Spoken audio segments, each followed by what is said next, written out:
Let's go ahead and do a roll call and see who's here. So Sarah Rill, Board Member Rill. Oh, that's right. That's right. And I think Board Member Booth was excused for a funeral, right? Okay. Bogus, Board Member Bogus. Mhm. Yep, but I will have to. Yep. Go ahead. Yes, ma'am. Board Member Klein. Good morning. Okay. Board Member Davis.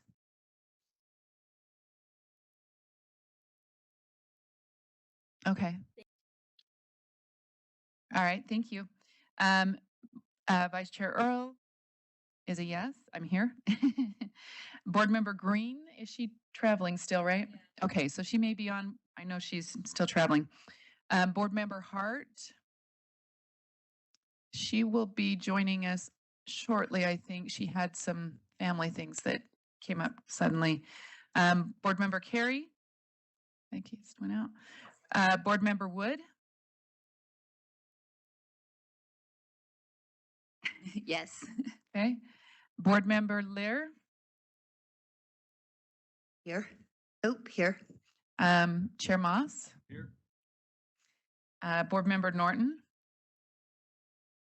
Here. And Board Member Straight. Here. Did I do Board Member Hymas? Board Member Hymas. I'm here. Thank you. Okay, so I just need to read this statement real quick.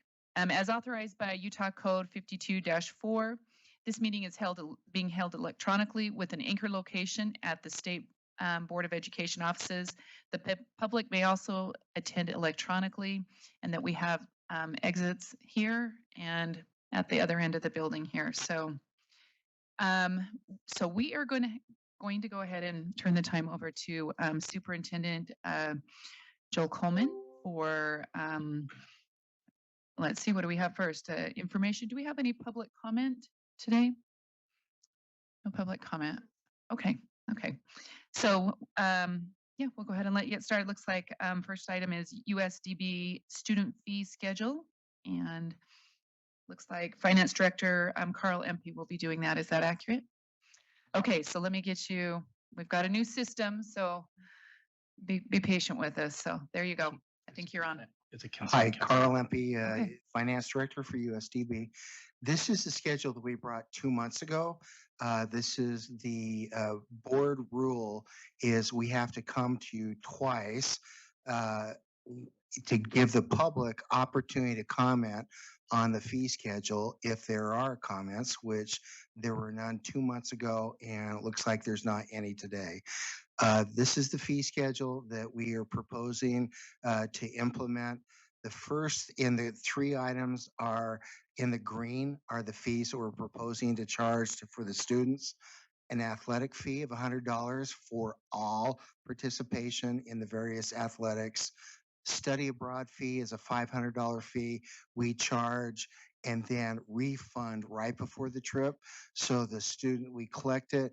It's a commitment fee before we book all the travel and incur that expense.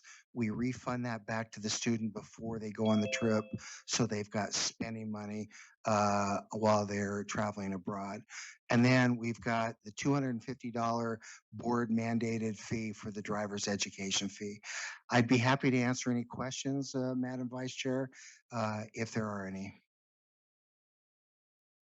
It looks like Board Member Bogus has a question. So let me go ahead if you want to ask that. Thank you. And I was trying to pull up the documents while you were speaking. When you said the athletic fee is for all athletics, does that mean a $100 fee covers all athletics, or each athletic thing is $100? Covers all athletics. That was my question. Thank you. And I have just a question on driver's ed fee. Tell me how that works. That is a fee that we have to charge each of our students for the classroom time and the driving time. And Audra's last name is Yuri, Yes. thank you, Sybil. Audrey Yuri over the driver's ed program. That's a fee that we are required to charge the student. So any student in any LA is got to pay the $250 fee to go through the driver's ed program. This is the last year was the first year we started to ramp up this program. We finally were able to get a car. We've got a educator or a staff member that has been trained to be a driver's ed training officer. So it's off to a start. And I'm not sure, Michelle, how many students have we gone through that program? Just a few, right? Yeah, just a few. Just a few have done that. Right, and I guess I was also wondering, do they take the class at your school or do they go to a high school? I was curious. You wouldn't have a lot of students probably taking it each year. They So- take it at our school in Salt Lake. We have the car and the instructor. Oh, okay. Okay, very good. Are there any additional questions? I don't see any hands online. Do you see any? Okay, so we can go to the. Oh, Cindy does? Oh, now she has her hand up. Cindy, go ahead. Go ahead if you've got a question. Or sorry, Board Member Davis, go ahead. Yeah, it seems like we saw before some documentation just about school fees in general. Where is it? I guess I'm just not seeing it on the website. How are we letting parents know the opportunities to waive school fees and such?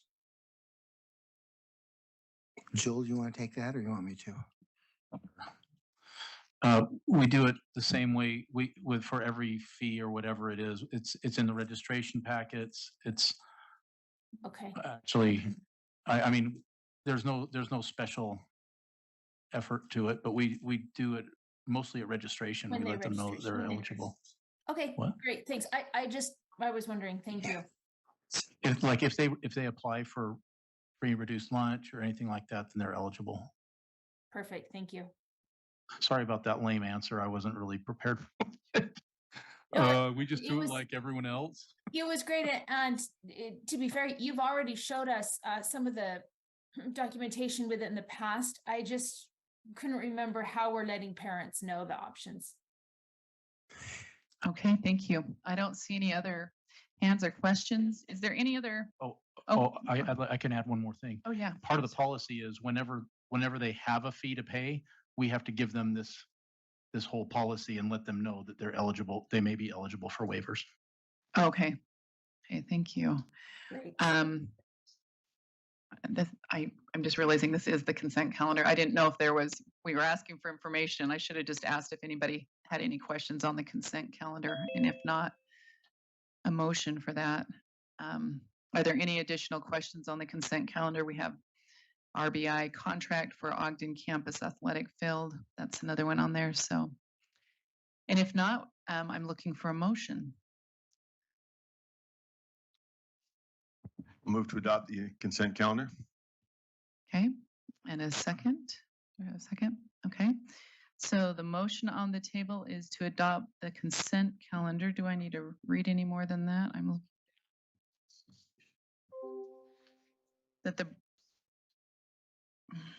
Will we have to do all those? I don't think we have to do all three separate, right? Yep. Okay, so the motion is to accept the consent calendar, and you're gonna, okay, you're gonna mark it when as I read it off? All right, hand me another sheet so I can read it off while we're going. Okay, so we're gonna start at the top of our list here, try to see if we can work this new system. Board Member Bogus. Yes, ma'am. Booth's not here. Board Member Klein. Yes. Board Member Davis. Yeah. Vice Chair Earl is a yes. Board Member Green, did she end up joining us? Okay. Vice Chair Hart. Did she get on yet? Do you see her yet? Okay. Board Member Hymas. Yes. Board Member Lear. Yes. Board Member Norton. Yes. Board Member Rill's not here. Board Member Carey's not here. Board Member Straight.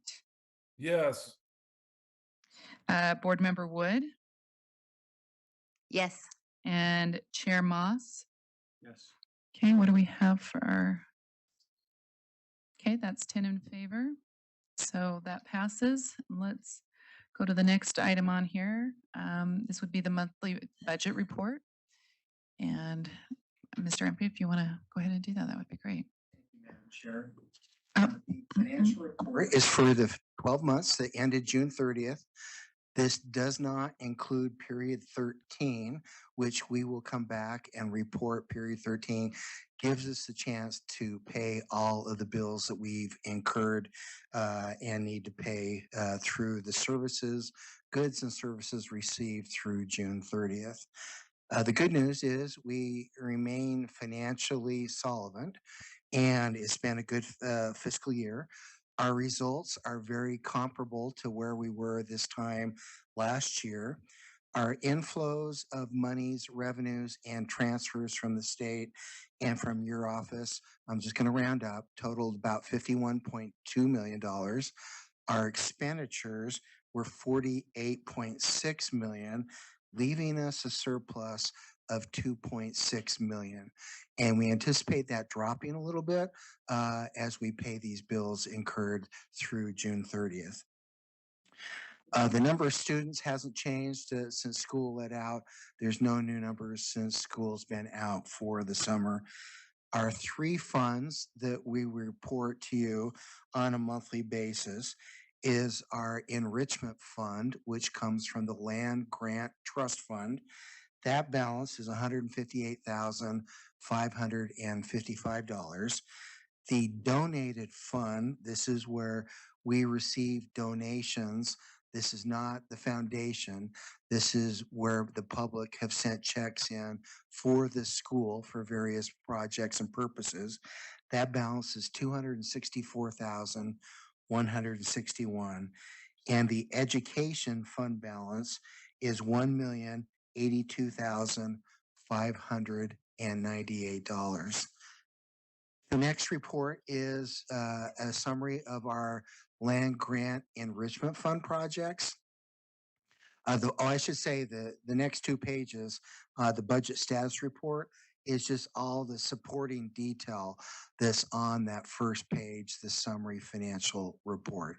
If you have any questions, we can address that in just a minute. The land grant enrichment fund projects, of the $1.5 million that you approved, we have spent almost $1.2 million, leaving us a balance of about $350,000. We did a better year spending these funds this year. Of that $350,000, as you recall, we keep reporting back that the new audiology van that we requested and received approval from the legislature 2 years ago to purchase, we still have not received a chassis.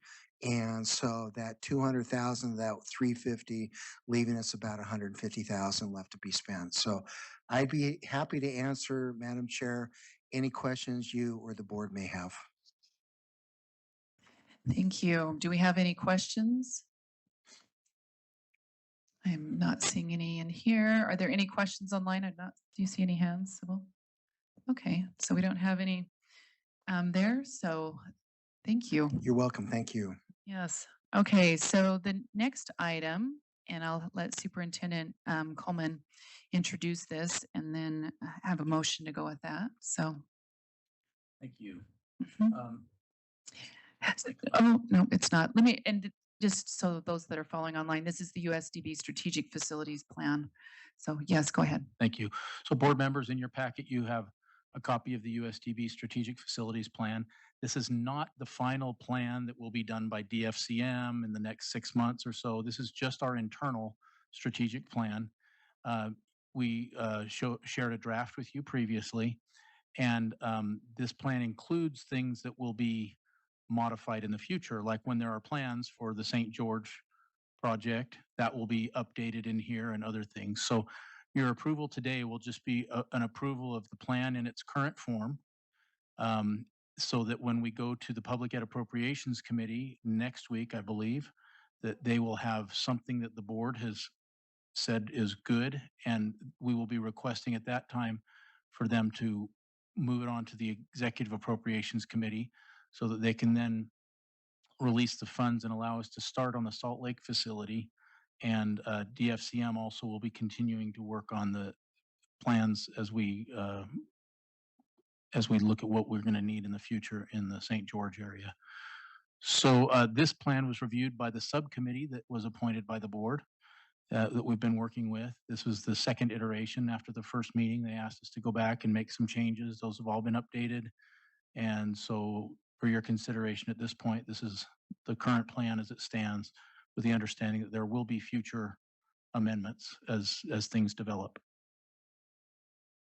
Okay, and with that, I do have a motion. I do want to speak, well, let me make the motion and then once it's seconded, I can speak to some of the direction there. So the motion is that the Utah State Board of Education approves the Utah Schools for the Deaf and Blind Facilities Plan and requests that the Utah Legislature's Public Education Appropriations Committee at their August 8th, 2023 meeting recommend that the Executive Appropriations Committee release the funds for the Salt Lake City campus during their September 2023 meeting, and that the Executive Appropriations Committee of the Utah Legislature authorize the Division of Facilities and Construction Management to work with the Utah Schools for the Deaf and the Blind and proceed with the programming and design of the Salt Lake City campus immediately, and continue to work on the long-term master plan for Utah Schools for the Deaf and the Blind facilities. And Is that what we're looking for? no, that's the facilities plan. Let's see if we can get it up. Yeah, let's see if we, who's running that? It is in Civic Clerk, Yeah. I'll second, by but the let's see way. if we can, Did move, right? there we go. Yep, I did move it. I just wanted to talk real quick about this. The subcommittees met a couple of times and gone over the different provisions within the recommended plan, made a number of suggestions, and we will be continuing to meet and make those suggestions as we go. So this plan is just it's not a final plan, it's an updated, we'll update it as we go. Specifically the St. George area, we're relooking at that, the growth there and what that would need to look like for that community, and working with DFCM to gather in information to update that plan. So that's just a little bit about that. But I wanted to speak also to the second part of the motion, and that's that looking for a release of the fund, release of the funds, but also allowing us to look at the programming and design of the Salt Lake campus and address some of the questions that were in the audit, and also have a more accurate representation of what the cost would be. The original cost was estimated a couple of years ago, and so we want to make sure there's an accurate representation now on what those costs are before we, so we don't have to go back and ask for more money if the cost is more than what it was when it was first set out. So with that, we can, I think we have Board Member Norton, are you, okay. If you go ahead, if you have a question or something on that. Yes, I would like to make an amendment to this. Hang on just a second. I'm just finding out where this amendment's going to go. It's just a couple of words. Okay. Do we have Where it says on the Salt Lake City campus for this design and what did you say there? The design and plan. Programming and design. Programming and design during the September. So release the funds for Salt Lake City campus programming and design. You're looking at the top part of the motion? I'm looking at the recommended action. Is it the top? On that top, yeah. up Okay, at the so, top, okay, and it's go the ahead. last, Release funds for, and you're right wanting, where you said Salt Lake City campus, yes, right before that, for the plan and design of, okay, sorry, programming and design. you're good. So it would be, Before. That the Executive Appropriations Committee release the funds for the programming and design Of of the Salt Lake city campus during their September 2023 Uh-huh. meeting. And then somewhere in that second paragraph, I would like it to state that in between the program and design and when it goes back for final, that it comes back to the board. Okay, let's see what we can do here. Can we make that a separate motion? Yeah, do you want, would it be all right if we made that as a motion after this motion? Of course. Okay. So is there anybody, well, I need a second, I guess, on this. To add that to it. Yeah, second. Who is, Board Member Wood, are you seconding? Okay, so Board Member Wood seconding. Okay. Yeah, you're okay. So let me go ahead and is there any discussion to this motion before we Question. vote on the amendment? Yeah, go ahead. So, and I've been in these discussions, but I forget, what would be the next step then? And, you know, at what point is it ready to move forward? I've forgotten the time frame there. If you can get on your, there you go. The way I understood the process is that it would go to PEA to release the funds for the plan and design phase. And then DFCM and USDB would work together on that plan and design, bring it to the interim, to our committee. And once our committee approves, it would come to the board. And this is the final plan would then come to the board.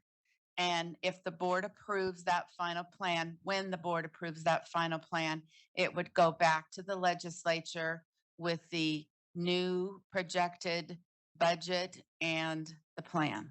So my question, I guess, is do we need that a two-stage process at the legislature, or would it be sufficient to get the money from them and then have a two-step process? Well, this with the money that we've money. got right now is not going to, most likely, is not going to cover the cost of the new build. So So- we're going to have to go back and get more money. Am I correct? So I thought what they set aside was initially intended to do the whole build. Well, we said that Is was that the off? $2021. Maybe Deputy Jones could step in. And there might be more needed now, but I guess my question was, I had thought at one point we were going to request from the legislature the whole amount to be released for Salt Lake. And then that we might have a two-step process where we have it back to the board to say, okay, we like the design. Now we approve the rest of the funding to build. That's a different way to do it. And Yeah. again, it's more a question. I had thought that we were sort of teed up at Salt Lake to just say, okay, we're under progress. DFCM's on board. Give us the money and we'll control it. But I could be off there. Again, you guys are in the weeds. I just thought that's how it was teed up for PEA, but I'll put that to you guys to clarify. I guess if there's a simplified way to Go ahead. only go to legislature once, that would be nice. But there's two questions there, whether you split the design and the build, and whether you have to go get more because of adjusted costs, right? Oh, sorry. Maybe I can help clarify. So the funds currently are with DFCM. Okay, they were appropriated. They are not, when we say release, the Executive Appropriation Committee said, okay, we're going to appropriate this, but wait, don't start anything until we get a few more answers. So they sent the auditors, so forth. The board is very involved now. And so if we make this motion to continue the process, I think the legislature will dictate how they want to. They're the ones that suspended the funding, so to speak. They will tell us. I don't think it's helpful for us to say how we want the funding released. Although, as USDB, we're going to, after the programming and design work is done, the board will be in that process. We will be bringing it to you, tell you what the new estimates are and so forth. If the legislature wants to be involved for a second approval at that point, they will tell us that.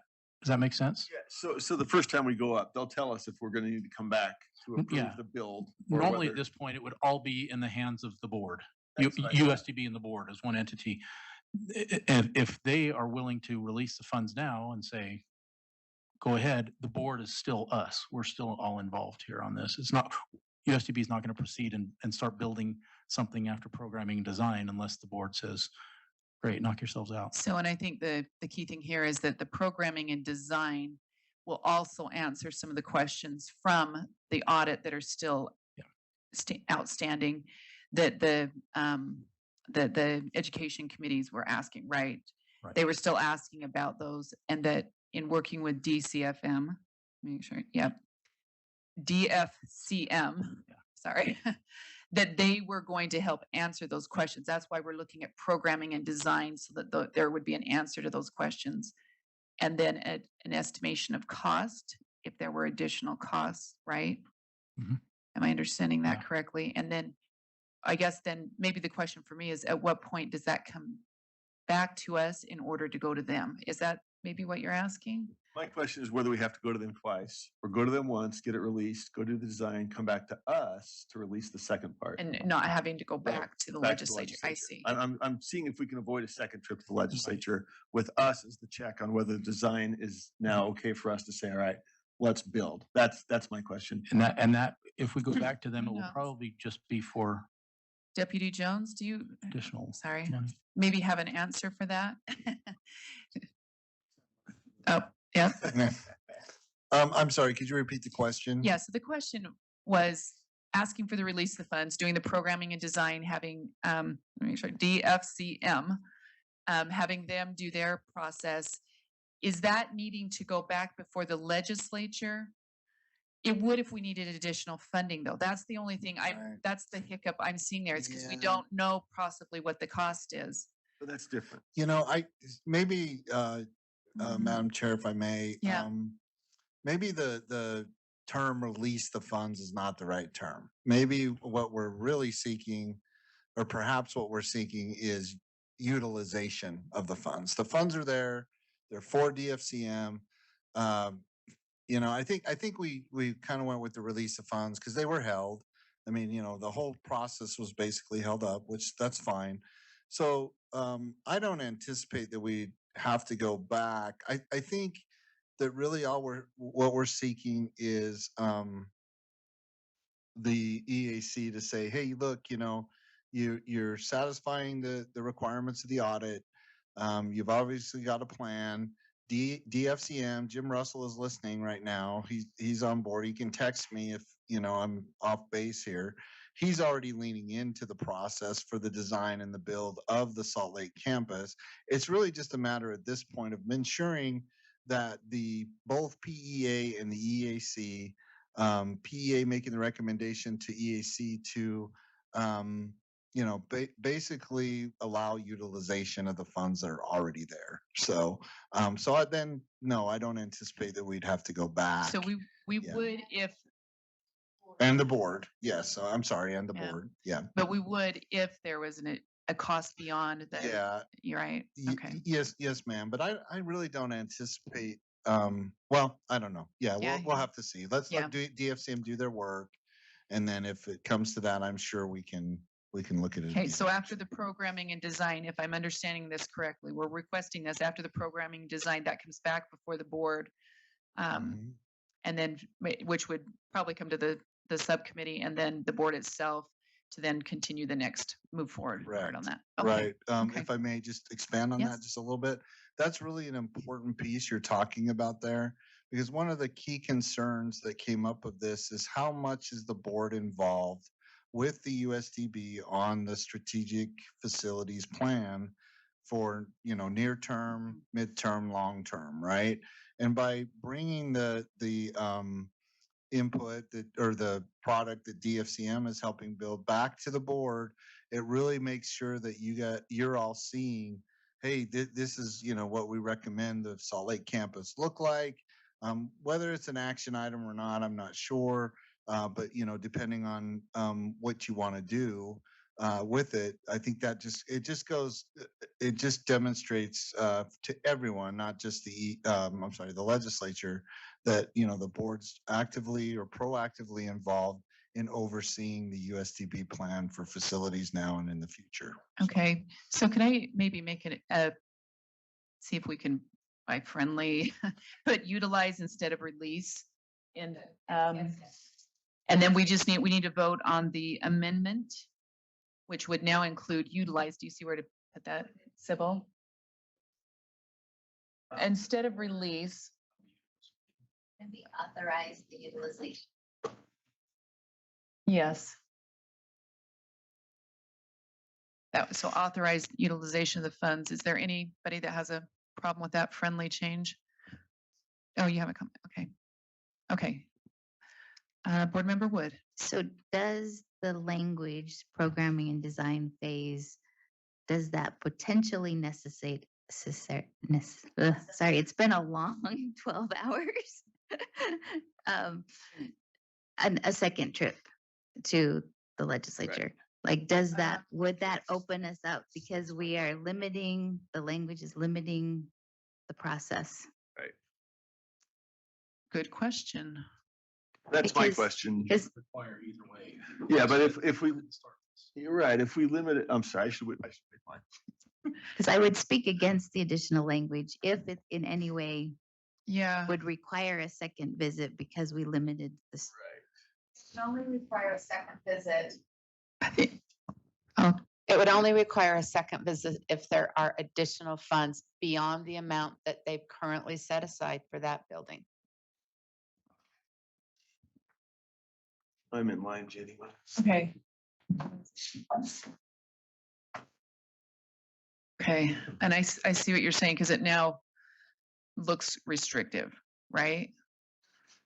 Does that make sense, Chair Norton? On the first one. Let Chair Moss, did you want to speak to that? Yeah, that was my concern. There's two reasons we might go back. One is that if costs increased, which Deputy Jones says is unlikely. Two is if we split it in half between the programming and design on the one hand and then the actual build on the second. So this language would ask us to go authorize the release only for the programming and design. I think what we want is to go ask them to release all the funding so that we or authorize the utilization of the funding for the whole thing, not just the design and program, so that we as the board then could have that two-step process where after program, But at that's least what came you- out you of may- our group meeting, is that we were going We to would go only for ask for program programming design? and design. Okay, I would vote against that because I But think. it was worded different. It was that they were going to release the $15 million, it was at $15 million I to thought that was begin for the programming whole- and design. Isn't the 15 for the whole project? It 30 was $30 million total. Do you want to get on? for both projects. So that's Southern Utah as well as, There was a $30 million appropriation. so what's the Salt Lake? It's not earmarked one or the other in the language. So Okay, So what I think if the board did something more open, the legislature can put parameters on the funding if they want to. If not, then it's completely in the board's control on how to proceed with things. Does that make sense? yeah, that was my concern, is that we don't force ourselves into a two-step Yeah. process with the legislature. We ask them for whatever the funding is allocated to have that, the money that's been released, we ask them to utilize it to go forward without saying this is only for the design. I would think the easiest way to avoid a duplicative trip back to the Hill is to ask to release all the funding, and then we have a two-step process where we first approve the design, and then after that's done, we as a board say, okay, go ahead and build.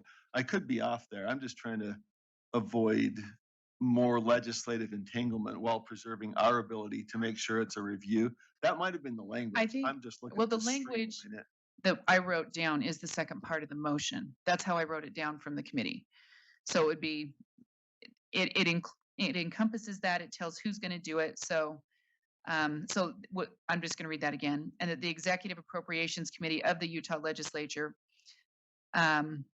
authorize the Division of Facilities and Construction Management to work with the Utah Schools for the Deaf and the Blind and proceed with the programming and design of the Salt Lake City campus immediately and continue to work on the long-term master plan for Utah Schools for the Deaf and the Blind. But I think what provision you're wanting in there is something about returning to us at the completion of the programming and design. So, Well, mhm. Legislature, fine. It just needs to come to us after it gets finished program. And when we have a cost estimate. So could I Mhm. propose an amendment perhaps? Sure.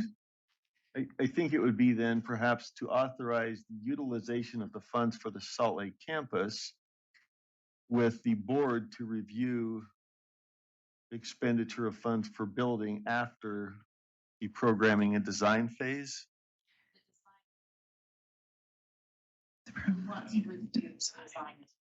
Yeah, programming and design. Yeah, I guess somehow the idea would be we ask the legislature to release it all, and then we can manage that two-step process here rather than going back up to PEA again. Mhm. That's where I'm Mhm. hoping to avoid while we preserve that check that I think you're talking about, right? Would that, I should be, I'm sorry. So I'm even wondering if we just Should I add try that something again? at the completion of that process, we'll return to the board or Yeah, something like so- that so at the very end. That's right. The language that was added, I think, is right. It's just we don't want to associate with the legislative request. We want it later as something the board would do. I can try to frame the language better if that would be helpful. This is amendment to the amendment. So let's try it and see if Chair Norton likes it. So my So a potential, substitute. yeah, my language would pull that language, the programming and design phase, from where it sits up in the original motion.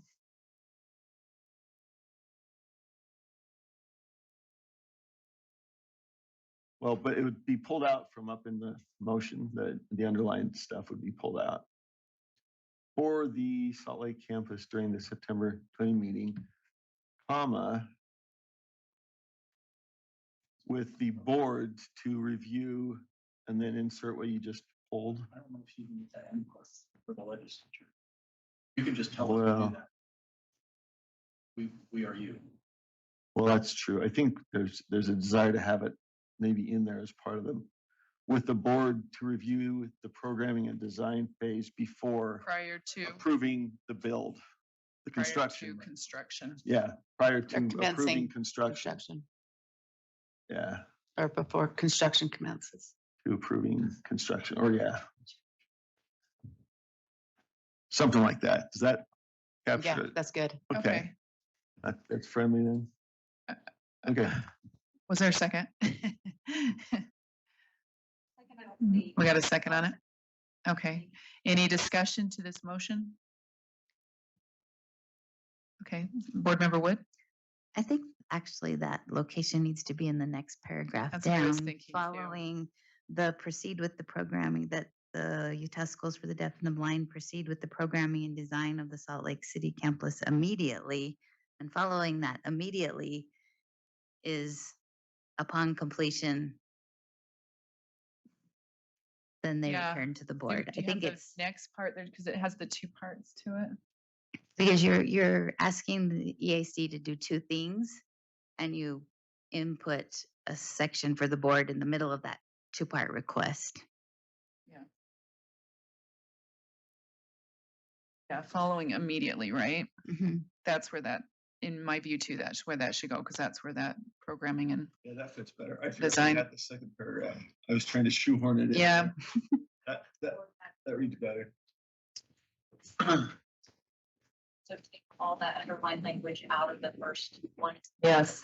Yeah, there you go. All right, a little bit of wordsmithing here. Somewhere right there. Yeah.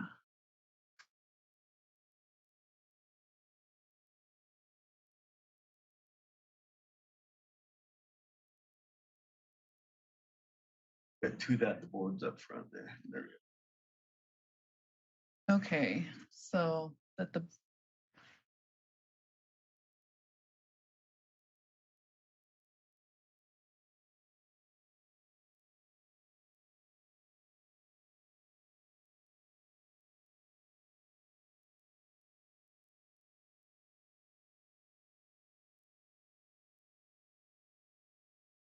Yeah, that's right.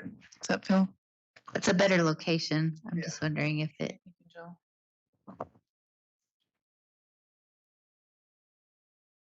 Okay, all right. Brings you that, does that fill? It says- Begin immediately.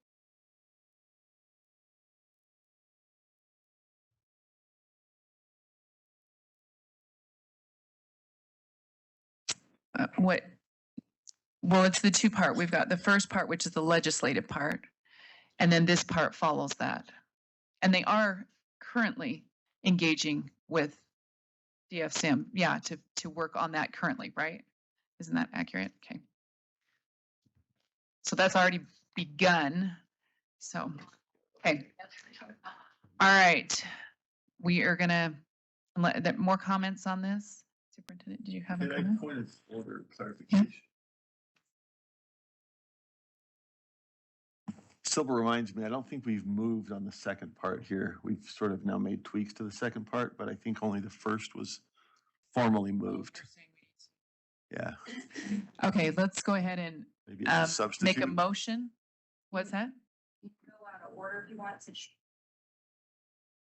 Well, you read it, But the you whole read it thing. first. She read, Yeah. she So read you the need to whole, vote on you it. read both paragraphs, didn't I you? did. We can make I it as did. a substitute. I did You make read both, both. read both paragraphs. Yep. Yeah. So this is the amendment. Let's just, let me just articulate the amendment again, and then we'll vote on that. Oh, go ahead, board member, who does, Cindy? Davis, do you want to? Just a Make a just comment? a point of clarification. So we're going to vote on the amendment and then we'll have opportunities to ask our questions on the whole motion. Yes, that would be accurate. Thank you.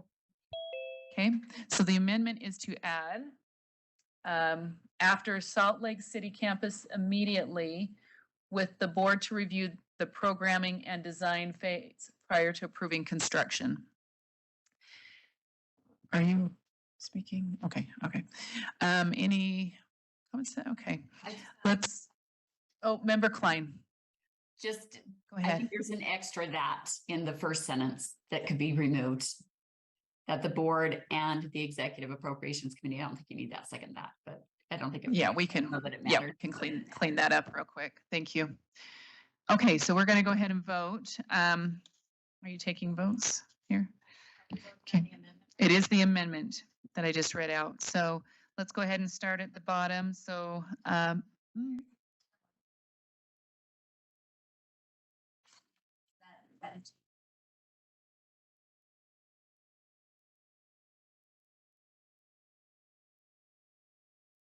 no, go down.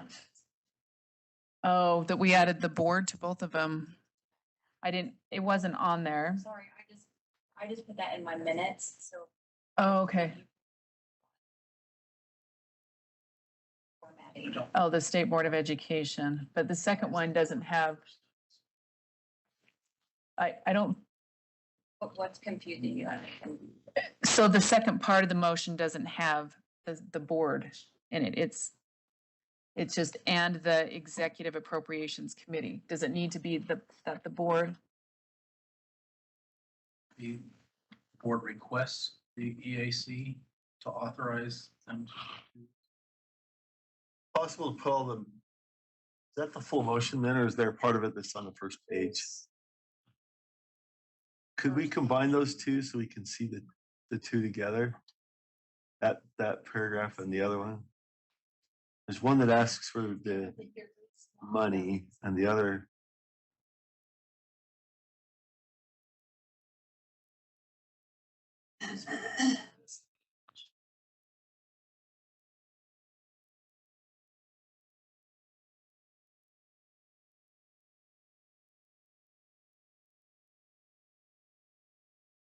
I don't think it needs the board, right? That wasn't on the original motion. It doesn't need that because it's the Executive Appropriations Committee that we're going before to ask that of. Am I incorrect on that? Yeah, 2 paragraphs, single motion. Okay, I didn't hear anyone on that. So and it wasn't in the original motion that the board needs to come off. Clarification. Yes. Wouldn't it be better to approve the first paragraph as one motion, and then that is what we take to the legislative meetings? And then the second one is more worth saying how we're going to proceed. I think the second one else, legislature that USBE is involved. Right, but the official motion on what we're asking the legislature to do Okay. is separate. Sorry. That's all right. The first paragraph is the official motion what we're asking the legislature to do. The second one is the board saying what it's going to do. I think it probably would be good to have those in separate motions. And then when we're in front of the legislature, the chair or the vice chair, whoever's presenting, can say, the board intends to do this and made a motion to do that. This is how we're going to proceed if you release the funds. Does that make sense? Yeah. It clarifies the communication, I think.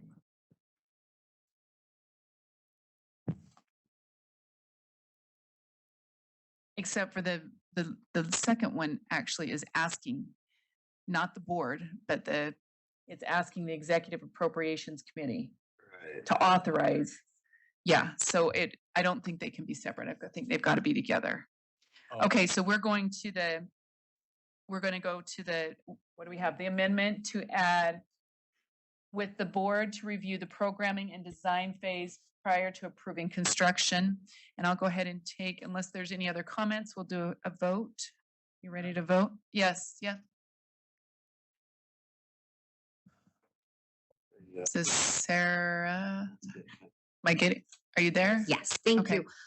So we would just like to recommend that the board consider bringing back request at the start of 2 that the Executive Appropriations Committee takes that action, just in terms of being respectful of like lanes of governance. Okay, thank you. So unless there's, it's a lot of help on this today. So I guess the amendment would be add requests, and then also the language that was underlined before, which is with the board to review the programming and design phase prior to approving construction. Are we ready to vote? Okay, so let me start at the bottom. So Chair Moss? Yes. Leanne Wood? Board Member Yes. Wood? Board Member Straight? Yes. Board Member Reel's not here. Board Member Norton? Oh, sorry. Yes. Board Member Lair? Yes. Board Member Carey is not here. Board Member Hymas? Yes. Board Member Hart? Did she end up joining? Vice Chair Hart? Okay. Board Member Green? Not here. Okay. Vice Chair Earl's a yes. Board Member Davis? Yes. Board Member Klein? Yes. Board Member Booth? Not here too. Oh, he is. Oh, good. Board Member Booth Yes. and Board Member Bogus. Oh, sorry. Yes, ma'am. It's new system. Okay, so we're gonna, unless there's any other revisions, I'll go ahead and read the full motion out and we'll vote on it. No, there was gonna be some discussion. Board Member Davis, did you have some additional discussion or are you good with this? Yes, I do. I just wanted to double check, and this might be a question for Jim Russell, I'm not sure. Because the goal is to move, if I understand, we're moving on the Salt Lake City campus. And this is our top priority, and we want to make sure this gets done. And I'm correct in understanding that we had $30 million in 2021 for Salt Lake and St. George, and now we're asking that the 30 million that it sounds like DFCM has is going to be used to get going on Salt Lake. But so then are we just then sort of foregoing on the conversation on St. George until such time as we need to, and then whatever we have left of the 30 million, we'll cross that bridge when we come to it? That's one question. And then the other question is on the rebuild or the build in Salt Lake. I'm wondering if I've read through the whole 45-page strategic plan, and I'm guessing it was written maybe jointly with USDB and DFCM, but does the Mill Creek modular that's about 3,000 square feet and about 4-ish plus some other stuff, classrooms, is that included in the 18,000 square feet, 8 classrooms build that we're doing? Or is that kind of adjacent and are we kind of considering that a wash because we're demolishing the little house that also has about 4 classrooms? And we're just kind of pretending like that's a wash. I just don't want any surprises when we get to the end and they say, oh, now there's a nearly brand new modular on the facility that we didn't take into account in the overall Salt Lake plan. And if it's somewhere in the 131 page attachments, I didn't read those super carefully, so I apologize if it's in there and I missed it somewhere. I just want to make sure that that's all been taken into account moving forward, so we make sure we get our build in Salt Lake and nothing prohibits it as we go forward. Okay, I'll let superintendent address some of these issues. There were a lot of questions. I tried to write them down, so let us know if we address those. Thanks. Thank you. Okay. Okay, so the answer to the first question is yes. We're just moving forward now. All the parties have agreed that the work that's been done on Salt Lake is sufficient to start the programming and design, which will give us more answers as to specific costs and so forth. The second, and the St. George will be considered in the future amendments to the plan, which are done with DFCM. That is, and that's what we kind of call the next 6-month process or so. And so we're going to start at square one with Washington County and go top to bottom through that whole, I guess, feasibility type study.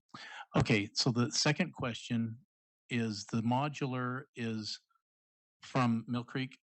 That has been moved to our little grass field on our Salt Lake campus. That is only going to be there temporarily in the next 3 or 4 years, or 3 years, hopefully, while the Salt Lake building is built. And then that will be relocated to Ogden. And so it's not included in the construction plans. And the classes that were there in Mill Creek have now moved over to the Salt Lake campus. And so we've done some shuffling there, and that's how we'll just operate in the next couple of years during construction. Did that answer the question? Yes, please.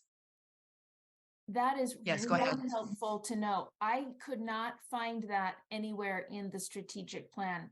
Can we add that somewhere, that module? I did read, I think it was on page 20 or 19 or something, that the modular will be moved to Salt Lake, but can we include that that's temporary and that's going to be moved to Ogden, so legislators or anyone else reading our plan? It is request that the Executive Appropriations Committee of the Utah Legislature authorize the Division of Facilities and Construction Management, DFCM, to work with the Utah Schools for the Deaf and the Blind to proceed with the program immediately, with the board to review the programming and design phase prior to approving construction, and continue to work on the long-term master plan for Utah Schools for the Deaf and the Blind facilities.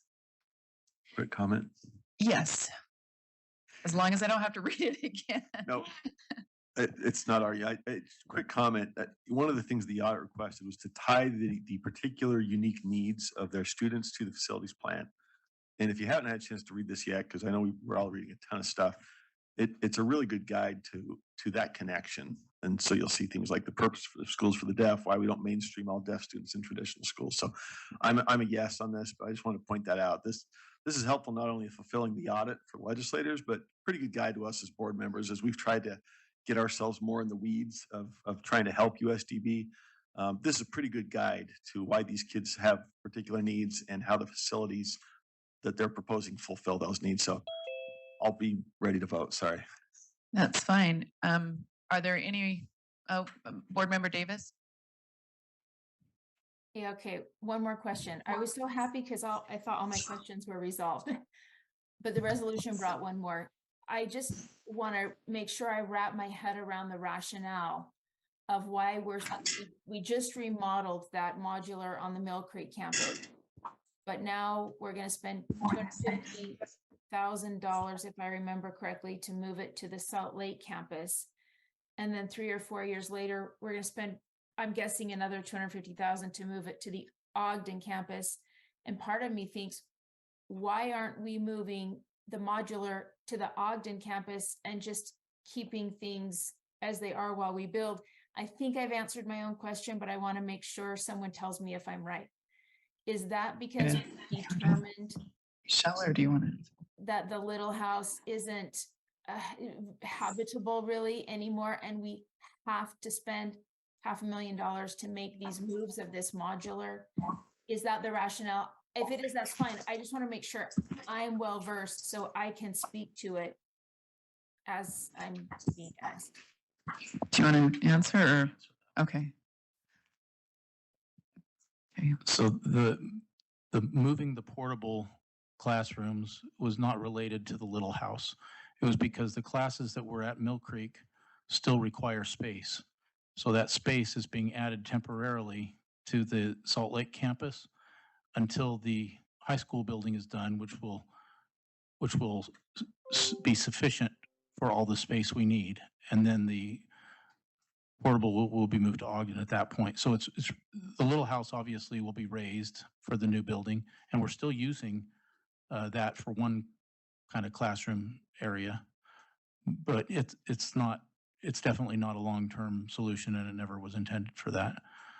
So the reason we're moving it, we would not like to move it twice if we didn't have to, but if we just moved it to Ogden right now, we wouldn't have enough space for all the kids we have to teach in Salt Lake. May I follow up? Yes. That's Yes. Go ahead. Yeah. really helpful. I missed along the reading somewhere that the little house isn't going to be demolished currently, that it's going to stay intact until the rebuild. So this is adding the extra space for you, and I've got my head wrapped around it. Thank you. I really appreciate you taking the time to clarify for me. Okay, thank you. And thank you for the questions. I think it's important that people understand where we're headed here. All right, we're going to attempt to vote unless there's any other questions. And I'm not going to read it again. I read it a few minutes ago, so you can go back in the audio and listen again if you'd like. We're going to start at the top. Bogus? Do you have? Yes. Okay. Booth? Yes. Klein? Yes. Board Member Davis?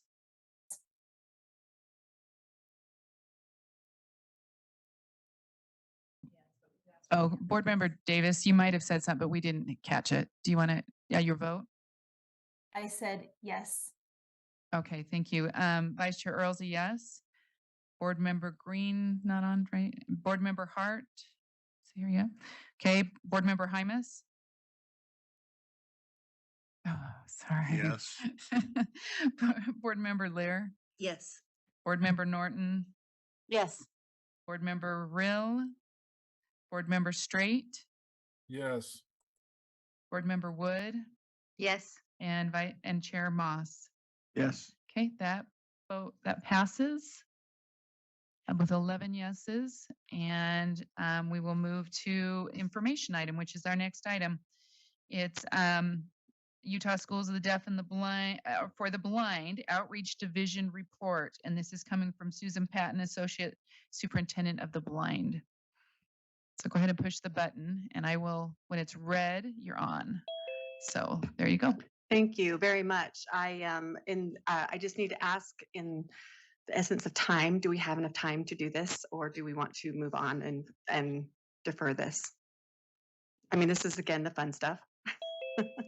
I think how long are you talking? 20 minutes? Oh no, this is about not more than 8 to 10. Okay, yeah, let's do it. Okay. So today, I'm happy to talk about our outreach division. And we have several different outreach divisions, but this is our outreach division that serves students from age 3 through age 22. We have teachers that are placed all over the state of Utah, and they travel from Montezuma Creek, Blanding, all the way up to Rich County, out to Vernal and Wendover. We're everywhere. Typically, we're serving in the smaller districts. When I say smaller districts, the students with a population below 3%, and then we serve 100% of the charter schools. And anyway, so we can go. Yep, there we go. Perfect. So in our outreach division, we have both our teachers of the visually impaired who are serving kids who are completely blind and also who have low vision. And typically those teachers are going into the classrooms and they're all seen in their local education agencies. So they're going into the classroom, they're teaching Braille, they're teaching low vision strategies, they're making adaptations and modifications. Do you want to hit, yep, that one right there. So I gave you just a rundown. Our total students served last year was 471. We're serving 30 school districts and 40 charter schools. We have one director, an assistant director, an executive secretary, 2 lead teachers who serve as mentors, 25 teachers of the visually impaired, 12 orientation and mobility instructors, and then 2 educational service aides. Our orientation and mobility instructors, they are responsible in teaching our students to navigate safely from point A to point B. And if you have not had an opportunity to be simulated with blindfolds on and given a cane and navigate through life, you need to, because it is quite exhilarating and terrifying. I had to do that from the University of Utah down through City Creek, back onto tracks and back to the University of Utah. And I have to say that was one of the most terrifying things in my life. I was actually deafblind, so I couldn't communicate other than using ASL and tactily. So anyway, that's just a side note. So we're going to go ahead and play this video. This explains our outreach division. Utah Schools for the Deaf and Blind is serving students statewide. So we have campus programs and we have outreach programs. And as an outreach provider, we either do direct services or a consultation model, depending on the student's need and what's on their individualized education plan IEP. So every student is their own universe. So we meet our students where they're at. So we do have students that are deafblind on my caseload, and I have students that are blind and students that are visually impaired. And so we will assess our students and take their eye reports and see where they're at and where their current and future need is. So for some of our students, their current and future need is to learn assistive technology, to learn Braille, how to access their general or special education classroom. And some of our students might need modifications and accommodations, and we can push into the classroom, or we can provide the team, the classroom teacher, or any other professional on their IEP, their individualized education plan. So teachers are very busy, so they're very grateful when we're able to provide them that access, those materials, and that education and those resources. The 3% rule is if a district has 3% or more of Utah's student population, they generate enough funding to serve their own students and don't necessarily require the support from Utah Schools for the Deaf and the Blind. They have their own teachers of the visually impaired, their own mobility specialists in some districts, and they have the option to contract with us if they want to receive our services. So blindness and visual impairment is a low incidence disability, meaning not a lot of students are blind or visually impaired. It's even more rare for our students to have multiple disabilities. So some of our students are both blind and deaf, and that is a range. So some of our students could have some visual impairment and complete hearing loss, and vice versa. We also have students on our caseload that might not be able to walk or talk. And so we are coming in as outreach professionals, working with the occupational therapists and the physical therapists on how they can access the world around them in a different way, because having those students also have and show their purpose matters too, and being able to unlock their potential is such a magical part of our job. The reason why the outreach program works so well for our teachers and for our students is because our teachers have certain criteria that they have to meet before they even become a teacher. Or if they're going back to school to get the certification, they're mentored by somebody who has the proper certification from an accredited university that require intensive training for the teachers.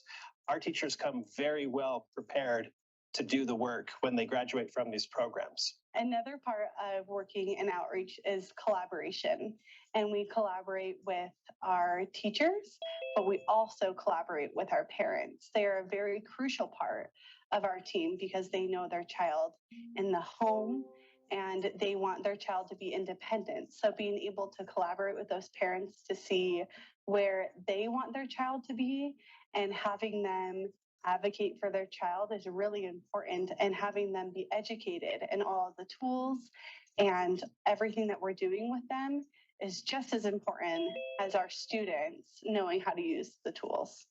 The reason why the outreach model that we implement works so well is because it's very student specific. There are certain things that our teachers have to do that we require them to do to make sure that they're an expert in. When I get a little bit of one-on-one with the students, they tell me how much they appreciate and love the teacher that is working with them. A lot of times it might even feel like a second mom to the student, and they say that they couldn't do as well in school if they didn't have the support from their teacher of the visually impaired or orientation and mobility specialist.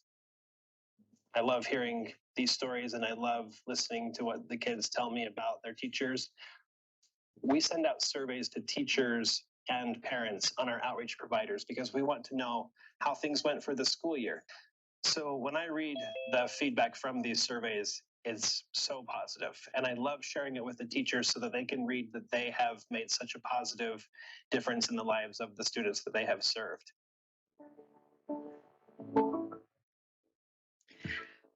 So yeah, the teachers of the visually impaired typically are the key to the IEP team as far as the students that they're serving in their local school districts.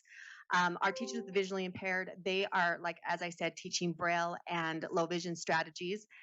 We have a video about teachers of the visually impaired, and they are not our O&M instructors. However, the majority of our teachers of the visually impaired are dual certified as teachers of the visually impaired and O&M instructors, but typically their caseload is focused on one area or the other. One other thing that I wanted to mention is that one of the things that's different that our providers are doing is they're not only teaching Braille and low vision strategies, but we're also teaching the expanded core, which are those 9 areas above the core curriculum that students who are blind, visually impaired, and deafblind typically miss in their education. So that's a heavy weight for our teachers to have to teach. So this is an example of some pictures of our kids. You'll notice that some of the kids have multiple disabilities. And with those students, a lot of times their vision is their primary source of input, which means that's their best learning channel, even if they have hearing or, but they might be defensive tactily, or we work with their vision so that they can enhance the input that they're getting visually. So here's a little clip on our TVIs, teachers of the visually impaired. Tuacahn High School for the Performing Arts, nestled between towering red rock cliffs and southern Utah. A student spotlight with outreach teacher Christina Buck and student Michael Clark. Are you ready to learn more about that? Yeah. Our school is a bit smaller, so every teacher cares for you. And so having an outreach teacher, also, they can go to your teacher and say, hey, my student needs this, when you can't wait to tell what you want. I love being a teacher of the visually impaired because I get to work with students and I get to see them succeed in this world. I get to see them grow and learn and advocate for themselves. And that makes me excited. I love what I do. Greg Clark, Michael. The nice thing about her teachers that she's had in the past is they've always kind of championed for Michael, trying to get the accommodations that she needs to help her be a success. Having a conversation with my teacher, it makes me feel normal. Like, I don't just come in here and say, well, I guess it's just Braille today. I come in here and I'm like, hi, Christina. So it makes me feel more energetic and not just, oh, it's just another work. Knowing that someone is always there to help me out it shows that they care about the student and shows that they're willing to do whatever it takes so you can get the right education that you need. One of the struggles that our teachers of the visually impaired they experience is that they are every school district is responsible to make sure that students who are blind or visually impaired get the access to the same curriculum that their sighted peers are getting exactly at the same time. So where our USIMAC comes in. A lot of times, if it's teacher created material or it's curriculum that is just on the fly, our teachers of the visually impaired are trying to braille that information at night on their own embossers that they have at home, or they go to a facility where they can emboss, and that puts an extra layer of burden on them. I try to say, and we try to say, it is up to the school districts to make sure that that is happening. But because they have such an investment in our students who are blind, visually impaired, a lot of times our teachers of the visually impaired across the state, not only with USDB, but with teachers in the larger districts as well, that burden is placed on them. Okay, now last but not least, our O&M services. And again, imagine if you were blind and trying to navigate through the city, navigate even in this building, which you're very familiar with. What cues would you need? What information would you need to get to point A to point B safely? And that's what our O&M instructors do. Crossing streets, squaring off, and going to the car, using my cane down the sidewalk, opening the car door, stuff like that. I think going to school without orientation and mobility would be very frustrating and difficult because how would I know where everything is? The thing I love about Utah Schools for the Deaf and Blind is their education, and I wouldn't have met all of my friends, the short-term programs, and the camps in the summer. And yeah, it's just a really great school. The way I do most of my homework is with hard braille, which is paper braille, and the Braille Note Touch is a device made by Humanware, and it helps me write and read, and it has a 32 Braille cell display, and it's amazing in every aspect. I think if I didn't have Utah Schools for the Deaf and Blind's resources, I would be a complete mess in education. I would not know my Braille very well. I would not have the things I need. And I wouldn't have learned orientation and mobility. Kalinka does such a good job in explaining what orientation mobility does and the impact that it had on continues to have on her life. One of the things that you saw Kalinka using was a Braille Note Touch. And that is an example right there of assistive technology. That Braille Note Touch is about $6,000 to $6,500. And we have to keep replenishing that, and sometimes they break. A lot of times they break, and we work with the local school districts and our charter schools to make sure that the students have what they need with assistive technology, and we work closely with the larger school districts as well. Does anybody have any questions? I don't want to take up any more time, but you got an overview of our outreach program. I'm not seeing any questions. I just appreciate, okay, we'll let you comment in just a second. I just appreciate you coming, and it is good to see the actual activities and things that you are engaging in daily, and that the students are, the progress they're making. And it looks like Board Member Bogus has a comment. And I don't have to say this on a live mic. I just always appreciate your videos and being able to feel like we're a little closer to places that are often so far away. And so thank you for what you do, and thank you for the work that you do on this. I appreciate it. Thank you for those comments. I think it's important that Michelle and I and Joel all feel this way. I'm speaking for you again. but we think it's important that you do see our students and the impact that not only that our administration and our teachers have, but indirectly that you're having too. It's critical, and you have a direct link to the students that we're serving. So thank you very much. Thank you. And I'll turn the time over to Superintendent Coleman. This week. Oh, sorry. Okay, we will come back to the next item next month, but I'll just quickly go through my superintendent's report. Our activity center remodel in Ogden is nearly complete, and that's been a long process, mostly getting the bids, but the construction looks great, and that's a critical component of the campus there for the high school kids that use it up there. The portable move we discussed, it's on our Salt Lake campus now. It's been all screwed together, leveled, and they're just hooking up the utilities. So miraculously, we're going to have a building ready on time for school, we think. You never say that till the end, but we think, and that's really great.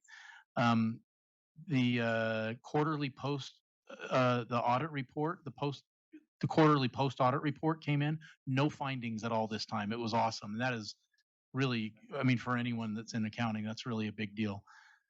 Yeah. And then we held 48 summer camps around the state this summer, and we will show you a quick slideshow of that next meeting. And obviously this next week we're starting up school. Our opening institute day is on Thursday, the 10th of August, this next week. And the various schools start depending on when their local districts are. We always match our calendars to them. So let's see, our new higher orientation will be August 9th. First day of school in Ogden will be August 21st. Granite will be our Salt Lake district, and that's August 14th. Nebo district is where our Springville campus is, and that'll be August 16th. And in Washington County, we start on August 21st. So we have teachers starting up here and there all over the place. And that's all I have for you today, so that we can let you move on to your next item of business.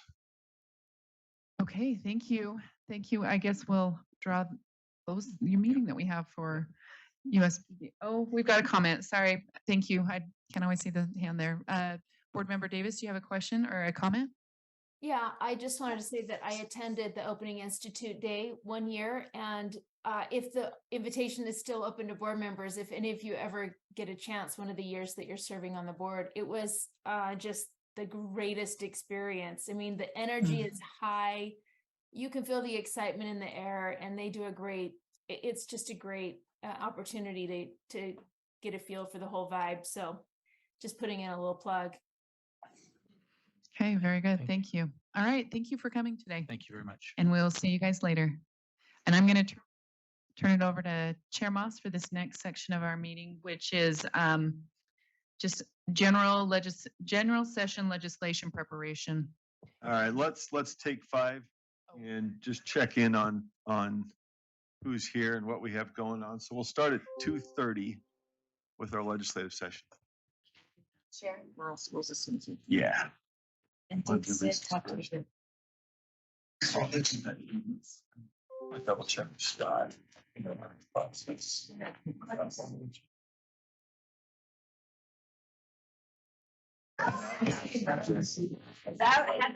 good. I was at that. Yes. The list. I'm like, wow. I was practically took me a moment. Whenever we got. So, yeah, well,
Okay, we are on for the legislative study session. We've got about an hour and a half, so we're going to try to crank through some stuff. And I'll kind of outline two opportunities we've got today. One is you'll see a tracker. This is the, let's see, review of board requested legislative action item number 1. You will see a tracker, the first item, GS 2024. It's also going to be up here on the board in yellow. So these are, I think, 14 so far. 14 funding requests, formerly known as business cases, for which we as a board requested and approved staff to work up a complete business case. And if I lapse into that, sorry, you know what I'm talking about. Funding request, right? So this has got all the backup. It's got the rationale, the connection to our strategic plan, the amount, the contact for the staff member and the board member where applicable who is behind the request. One task for today is to get through these and decide which ones we want to put on the list. We won't prioritize the list until after September. I'll come back to that.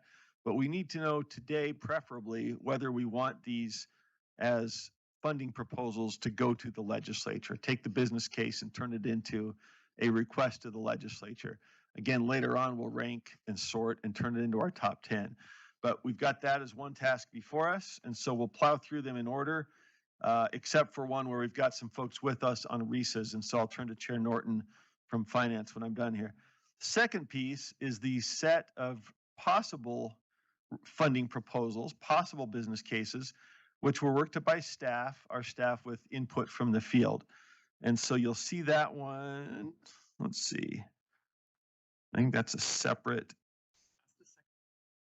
item. That would be action item 2, I think. Legislative session 2024 needs from the field. So these are just a bullet point outline of a potential funding proposal or business case. These are things that we ask staff to work up. What are you hearing? What are you seeing? What do you think we might need to move on? They have not yet been turned into a full funding proposal. So the other task for today is for us to decide which of these to turn into a full funding proposal between now and September, so that we can then vote on whether to put it on the list. So we got 2 separate categories, buckets, I guess is the word. And we need to decide, first of all, on the previously prepared funding proposals, whether to put them on the list. Second, for the list of possible funding proposals, whether to turn them into a full funding proposal. If we can get that done, and we'll see how much we can get done, in September, we can sort of finish that up. But we would really love, and our staff would really love, if we can give them direction today on that second bucket. What do we need to turn into a full-fledged business case? And then we'll come back and decide whether to put it on the list and then how to prioritize it. So by September, we really need to have the list in order so that we can then do the poll that we usually do, where we ask folks to rank it, right? And then that ranking will be done with the opportunity to sort of re-rank if people are inclined to move something up or down the list. At our October meeting, that will be the final crack at it, getting our final top 10 list in place. And then we take it to the governor under the budget procedures, whatever act that requires us to do that. So that's the timeline. We've got a short amount of time. I want to get into it here, but if you haven't yet had a chance to look at the list put together by our staff, we greatly appreciate their thought and effort putting that together, and we want to make sure we give them direction today on what to take and work up the effort for a full business case. So let's start with the business cases that were already worked up.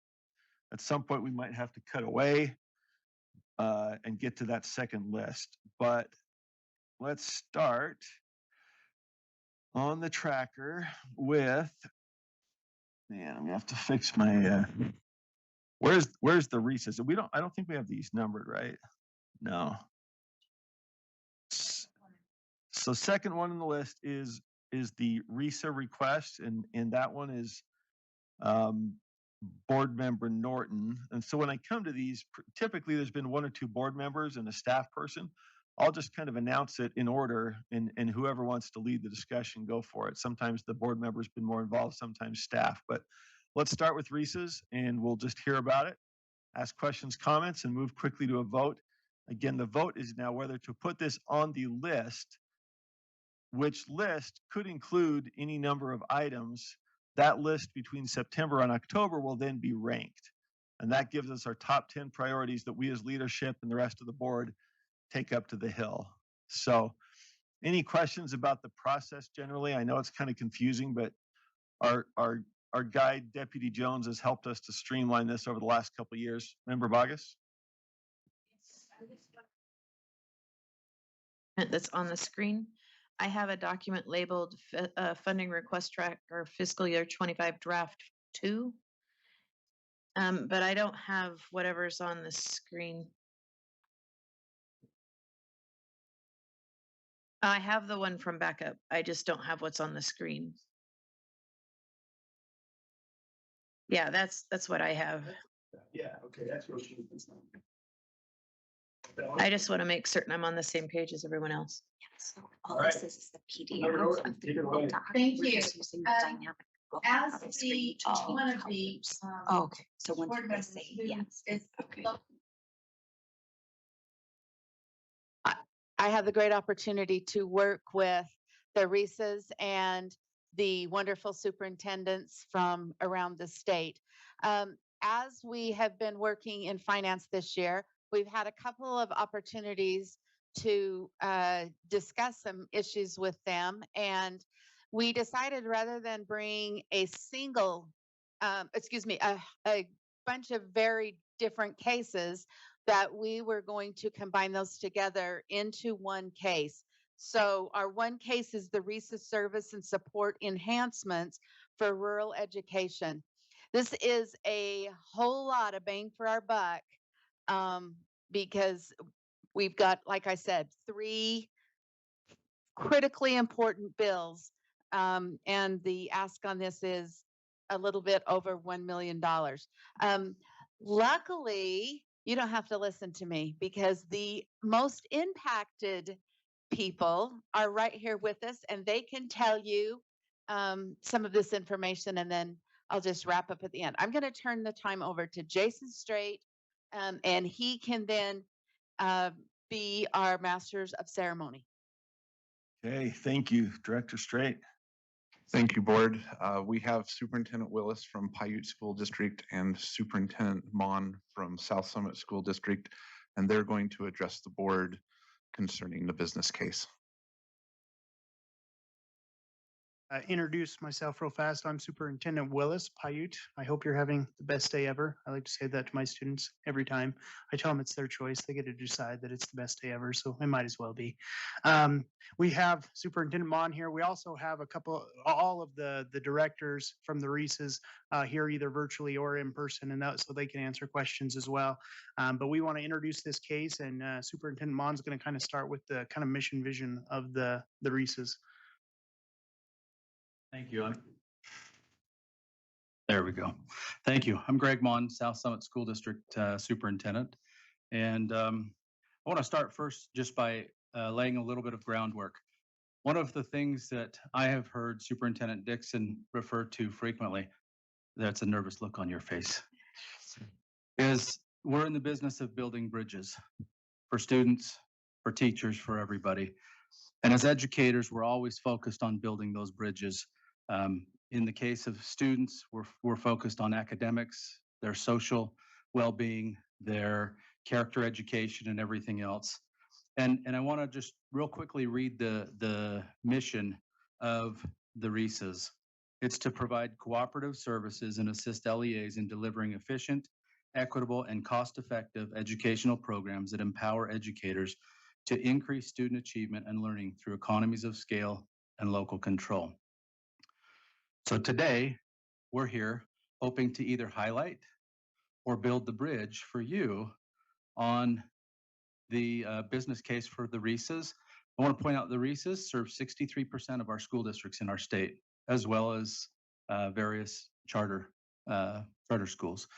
And really that's what the REISs are about, is as you read that mission and as you live that mission, it really is about building bridges between you as a state board and as leadership, clear all the way to every rural LEA in the state. The value of that bridge with the REISs has been debated a few times throughout history. It started as receiving an increase every year, kind of like with the WPU. And in 2001, that changed. And it's been a little bit here and there since then. You can see the history of the funding for the REISs on the back.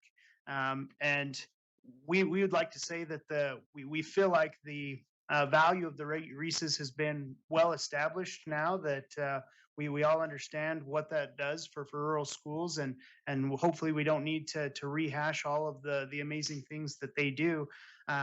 But now we're asking to invest, make sure we're protecting that investment that we've already made. We've already started funding REISs every year, but the power of the spending, what you can do with the funding goes down every year as expenses go up, but their funding stays the same.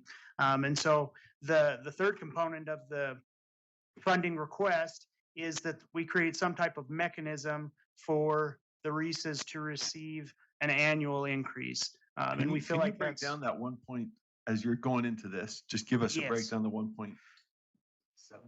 1.15, sorry. So the first request for the early learning coaches is $750,000 of that. The second request is for the RESA staff that's working directly with students to receive the same legislative educator salary adjustment that they would have received if they were working for a district in those same positions. And then the third request being that there's an ongoing mechanism for increases, and that's the part that's $126,000 of that, or varies a little bit depending on how that's done. So $750,000, the biggest chunk is for the early learning coaches, and then $215,000 for the increase for the educator salary adjustment, and between $71,000 and $185,000 for the ongoing increases. So how much of this is ongoing and how much is one time?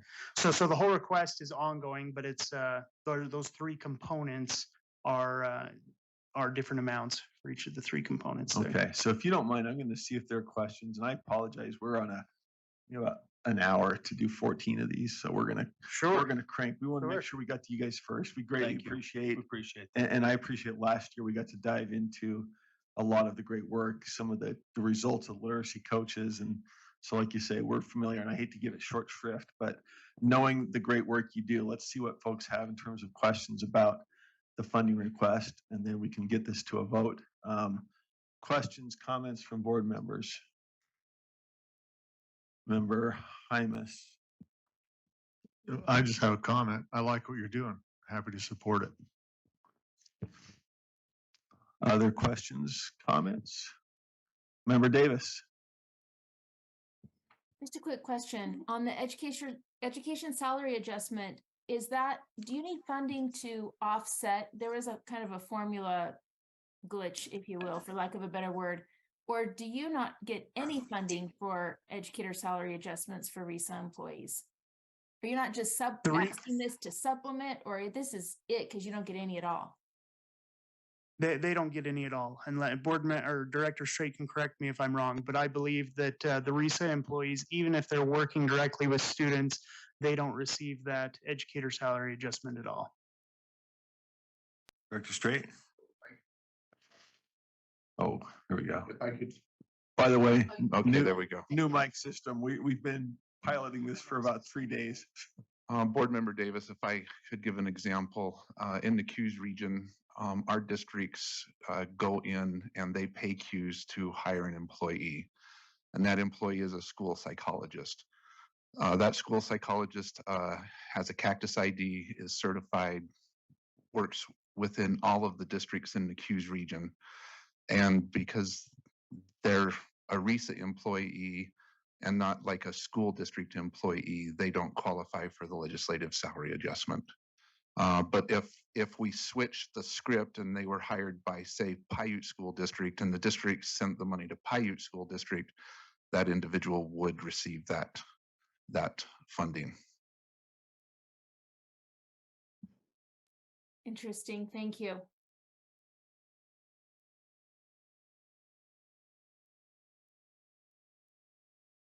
So along that same vein, and I think my question is to you, Mr. Straight, then HB, I believe it was 396 with the paid professional hours. That would also exclude them from that too.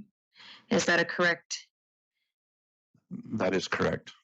So then my follow-up would be, are we addressing both of those in this? Do I see that policy? We're addressing both in this?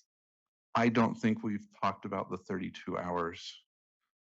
We have not addressed that, so that's a very good question, board member. I would like to see them both addressed if possible. I don't know how one would make that motion. Maybe it would just be to go back to everyone. For their salary increase. That is true. Yeah. Okay. I'll leave that at your discretion. I just wanted to clarify. I do support the work you're doing. Thank you. Thank you. All right, well, thank you. If we can have staff pull up the motion.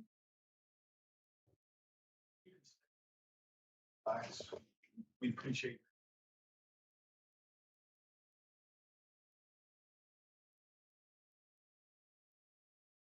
Norton, go ahead. Sorry, whoever's the board member sponsoring can. I move that the board add the recess support enhancement for rural education. We need your mic. Got a mic. Sorry, Kristen. And it's got to be a hot mic. There we go. I move that the board moves to add the RESA service and support enhancements for rural education to the list of board-supported legislative funding requests for the 2024 legislative session. Second, board member.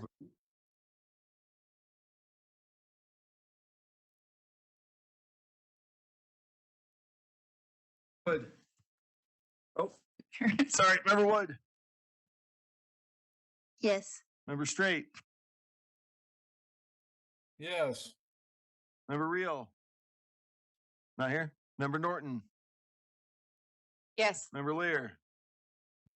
Yes. Member Carey. Not here. Member Hymas. Yes. Vice Chair Hart. Yes. Member Green. Vice Chair Earl. Yes. Member Davis.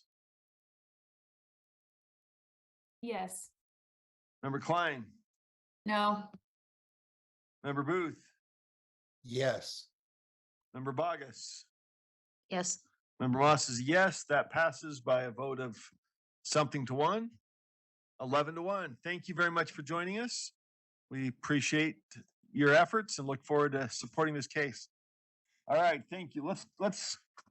Sorry, point of order. Yeah, I'm glad we had this vote first, but I thought previously we'd hear the presentations and then come back and vote on all of them. We could Did you do decide that. to do it differently? Well, I think it's a little, like I said, this was an easy one to let pass, but I think it would be, it's a little awkward sometimes. Yeah, I'm fine with that. Let's crank through them and then come back and just tee them up for a vote. Either way, that way, I mean, we're not prioritizing today, but it does allow us to kind of hear something and think And our own compare, too. internal Well, and compare, prioritizing. too. Sure. Yeah. Sounds good. And one other note, folks. So for those online, that's a point well taken. We'll just hear them first in order, and then we'll come back and vote. Keep in mind, the numbers in all of these don't add up. We all know that. And so if you vote yes for everything, we have a humongous Christmas list, and legislature is not going to be, inclined to hear all of that. But that's where the prioritizing comes in. So we urge people to be thoughtful that this is actually going to be a request framed up to the legislature, but we'll also have an opportunity between now and then to kind of reorder and prioritize those things that we think matter the most. Superintendent Dixon? Thank you, Chair Moss. I appreciate the request. I'm wanting to check in with Mr. Call and Ms. Young to see just based on time. They kind of know the content and if that will work, or if you think it would be better to go through one at a time and an up or down. We'll defer On to the voting? chair, but I just want to make sure that, given the limited time, that we can maximize the time. Yeah, I'm happy to. I'm happy to go either way. What works best for staff? And keep in mind, we do need to get to the point where we give an up or down on those business cases that are developed by, or maybe developed by staff. So what do you say, Chief of Staff? Thank you. So Chief of Staff, Sarah Young, I think it helps us if we are just getting clear direction on whether each case is supported or not. I think it would probably be logistically easier for us to go case by case, unless there's, I appreciate the request from Board Member Lear. We had set it up previously to go case by case and ask the board for direction on support. Case by case with a vote at the end, rather than case by case and then come back for all the votes. Correct. Okay, let's do that. I think pros and cons both ways, but if that works best for our team, let's do that. All right, so let's start with our internal FTE needs for capacity and service. And keep in mind, I should also say, there are opportunities to amend once we pass a business case. One that I'll be discussing a little bit. We teed up last year in one form, brought it back for an amendment in September. Obviously, we want to get as much order and as little chaos in the process as we can. But there is an opportunity to amend. So take it away. Is this for Deputy Jones or Todd or Angie? Todd Call. Thank you, sir. Thank you, Chair. Todd Call, Director of Strategic Initiatives here at USBE. And as you mentioned, the first, or I guess now the second one on our list, is the USB internal FTE needs for capacity and service. And this request has ongoing and one-time funds listed there of about 2 million ongoing and about 100,000 one-time. The draft request is ready and in backup and seeking board direction on whether you would like to support this for consideration to prioritize next month.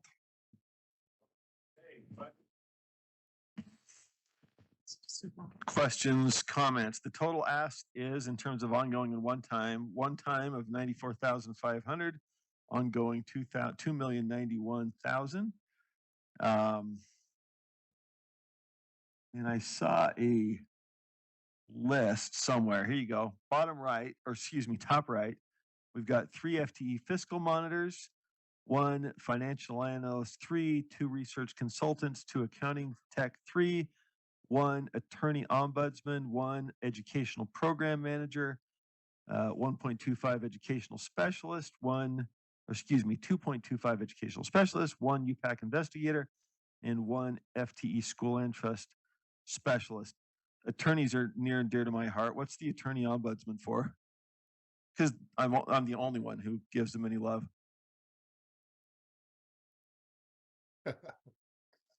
Chair, that's the to support the Utah Fits All Scholarship Program appeals process. Got it. Thank you. Okay. Questions, comments? Member Booth. Thank you, Chair. This particular item has been up for the last couple of years, and it often makes our top 10, but I have just felt so bad when it hasn't been funded, because we all know how over the moon our staff are and how much they have to try to accomplish with limited resources. I've been particularly, it has been particularly challenging for them to attract and retain the quality of people that they need, especially in the finance area and probably in this law position as well, to attract people we really need because of limited funds. And so I'm just hopeful that we can really get behind this law and show our continued support for all of these folks in the USBE office. So I would move that this be definitely added to our list. All right. Seconded. Any further comment? If not, let's vote. Member Bogus. Oh, comment, not a vote? Okay. Oh, we gotta, Oh, sorry. I just have a question and and maybe a series of questions. So, research consultant too, this like under Director Bruff? Okay, and then, the educational program manager for what? Is this in a document that I'm not seeing or? is this in the business case? It's in the business case, so it's in the backup. So It's if in we've the had other things in paper. backup, we probably don't have time to go through all the backup here because we've only got about 40 minutes or 14 of them, but it is in the backup.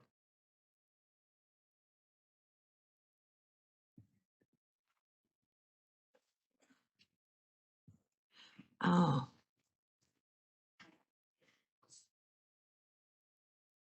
Member Booth, do you have a comment or question while Member Bogus is looking that up? We still got a hand up. Is that already addressed? I'll lower it. Okay. I'll lower it. Got it. Okay.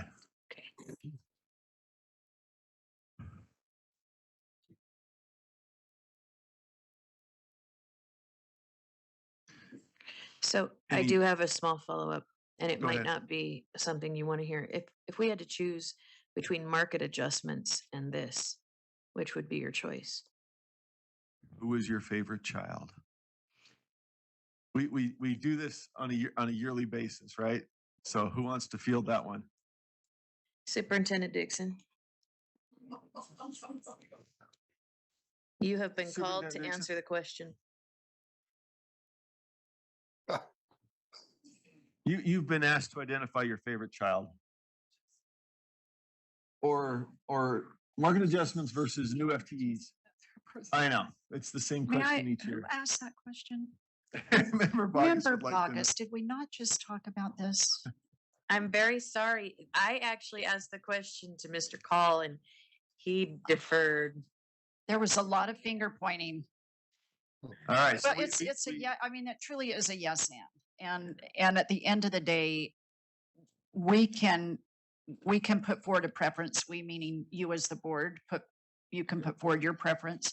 My experiences at the end of the day, it's like that last week of the session where it all comes to fruition anyway. So at this point, I would say yes and then when you get that list and start looking at prioritizations, I think that's where you can flesh some of that out.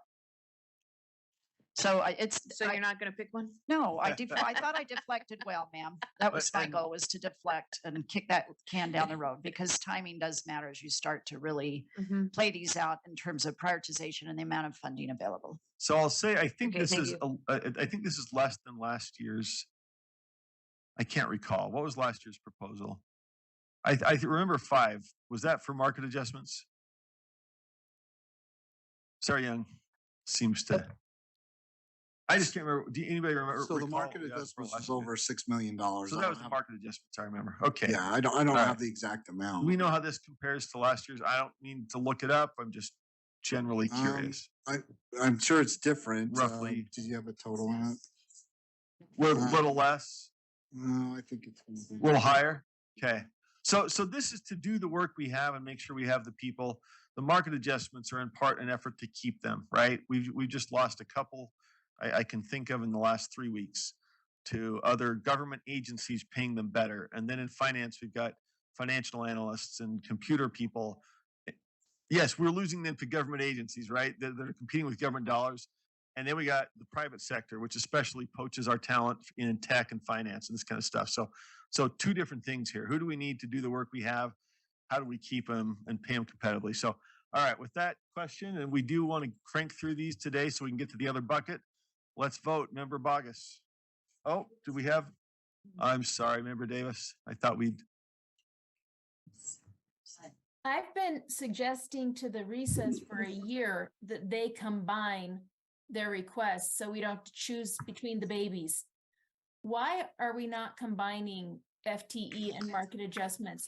Can someone give me a great reason? If not, I'm going to move that we combine those into one request for internal needs, and then whatever we're appropriated, we can divide out accordingly. Anybody like to field that one? Deputy Jones. The reason why it's this way is it was board directed to be brought back this way. So. But we no- can combine no- it if you want. I mean, all you got to do is just tell us you want to combine. So question, what would strategically be in our best interest as we approach the legislative session, combined or separate? Any judgment there to? Yeah, I have lots of judgment there, sir. So if, yeah, and I don't mean that disrespectfully. It's really more of an art because what we've experienced in the past. So for example, when we ask for 10 FTEs or whatever, or 5 FTEs all in one case, typically we get 2, right? I mean, it's just, but then when you separate them out, the risk is that, and we've seen this in the past, is where they say, well, we'll give you $6 million and then you figure it out, right? How many you want. So I don't think there's really any science to it, meaning that, hey, if you put them all together, that means you got a higher percentage chance of getting funded.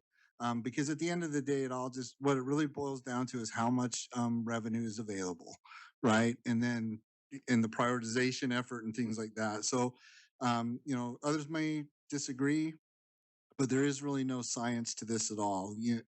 We've tried it both ways before with different kinds of results. So, my personal preference is to, if we're going to ask for FTEs, is to combine them all into one case. That's Scott. Combining things, typically demonstrates a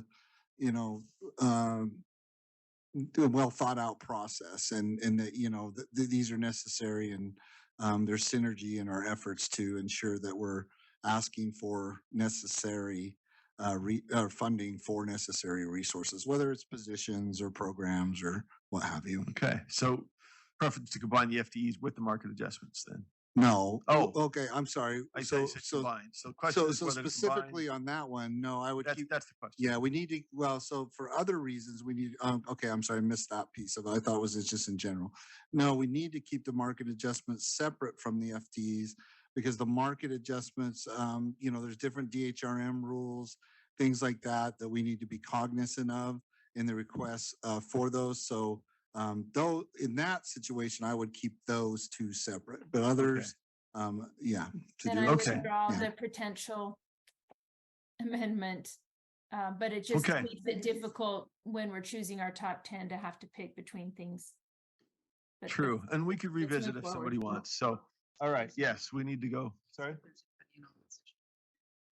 Oh, well, because it's funding, let's just crank through it. We gotta, all right, so let's vote. Member Bogus?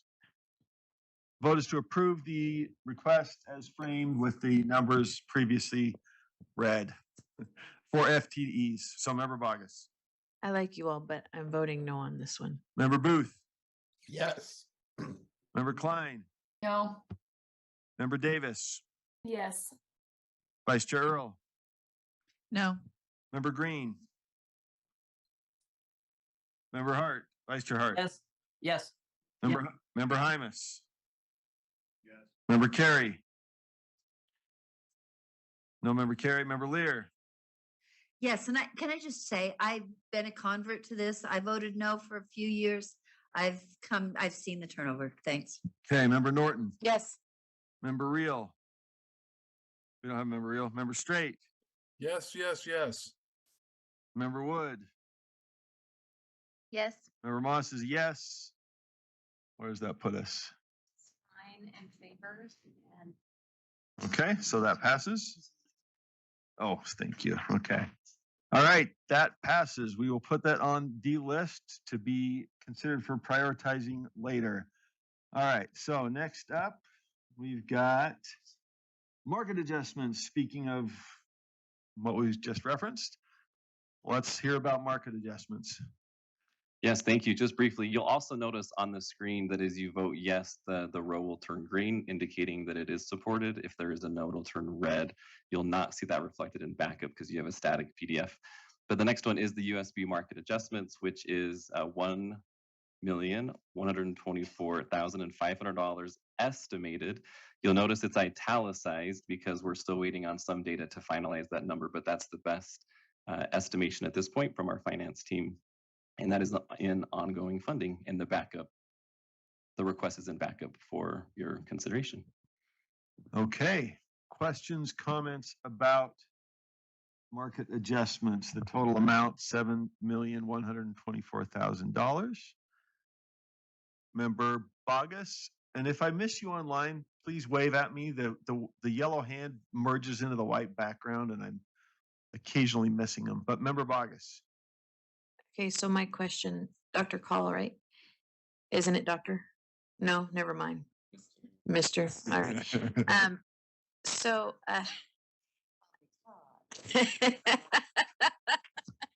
so, at one point, in training that I took, the time to get your money back out of a new employee was at least 6 months and sometimes up to 3 years, depending on the sector in which they were in. So if we were able to compete with not just other government agencies, but also the public sector, we would have more efficient employees and perhaps maybe need fewer of them. Would that be a true statement? Deputy Jones. To answer Board Member Bogus's question, it depends. It really does depend on the sector, the type of position, IT, accounting, programmatic, educational specialist versus educational coordinator. So what we've seen, and then of course where we're at, we'd all be remiss if we didn't take into account where things are at with the economy, right? And so what this is with the FTEs and the market adjustments, we've done our due diligence to try to make this a balanced approach so that we can mitigate against or for what you just described, because it just varies between, when the economy was booming, we couldn't find programmers. It was mentioned today in Finance Committee about how difficult it was to find highly skilled programmers for the USIMS project.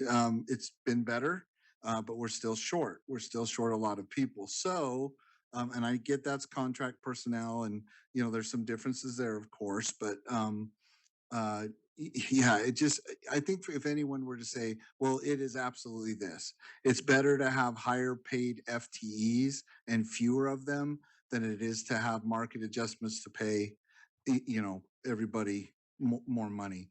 The economy, the external forces that are out there, it's really a matter of having a combination of both. That's how I answer that question, both. Okay, thank you. Further questions? Sorry, sure. Go ahead. So could we amend this or whatever that might look like so that we're not just competitive, that we're the place people want to be? I'm asking, I don't know how the rest of the board would feel about that, but So let me just address the process. We do have an opportunity to amend. That might be a considerable discussion that we don't probably have time for, but there is an opportunity if that's not been discussed with staff already. Some of these have been amended over the last little bit. So we do have between now and September to do that as well. And if there's an amendment we want to throw out, I'm just not sure we'd have time to chew on it, but the floor is yours. I guess I just want to point out there is that opportunity between now and September to look at amendments. Well, I think that if I were to make and amend this motion, it would be that the board supports USBE competitive market adjustments so that we have an edge. If our goal is to recruit, retain, and employ the market's best, then Brent's got a hand. I don't So know. is there a number to that? I mean, so we've got a number in the business case, and the question there is that's been worked up through a lot of staff. That's a question for our staff, sir. I'm sorry, I don't know. Okay, so the motion would be to pass with the numbers in here, but competitive. So to maybe ask our staff to think about whether these numbers are competitive and whether they want to propose an amendment in September. But we're moving on what we've got in front of us. Okay, Member Straight. Gotcha. Oh, you're good? Okay. All right. Let's see. So Member Bogus, the motion is then that we approve the business case as presented with the, I'll just put this in there and see how it goes. I'm not going to do the endless amendment process because it's not actually a policy, it's a budget thing. So with the addition of the word competitive, but otherwise keeping it the same numbers, the board supports the USBE competitive market adjustments for the 2024 legislative session. Member Bogus. Yes. Member Booth. Yes. Member Klein. No. Member Davis. Yes. Vice Chair Earl. Yes. Member Vice Chair Hart. Yes. Member Hymas. Yes. Member Lear. Yes. Member Norton. Yes. Member Straight. Yes. Member Wood. Yes. And Member Moss is a yes. Thank you. That will go on the list and turn green. All right. Next up is the San Juan School District. My eyes are tribal student. Take it away, Member Norton. Are you leading on this one? Okay. Yep. During COVID, we had most of the students, all of the students on the Navajo Nation that did not have access to digital communication. And with a lot of hard work from our staff and others, they were able to create a system out there for those students to have the internet. It is not just any internet, it is educational restricted internet. There's an amazing movie that's been, not movie, there's amazing video that's been made showing how they had to bring those towers in from a spot to grandma's house to across the canyon, and it's quite an ordeal. At this point, the system is in need of some maintenance. And so this is a maintenance plan for that particular internet network. It is $500,000 for the next 5 years. It includes an employee that does the work. And what am I leaving out? Chief of Staff? We're good? Okay. You're good. Okay. Comments or questions? Thank you, Member Norton. Chair Norton. Seeing Member Lears. Who asked you to bring this forward? Dr. Norman. Okay. And Super. Chief of Staff Young. And I'm just, these are some students and some a community we owe so much to. And it's such a, I was surprised how little money it was. We need to absolutely do this. Okay. Member Wood.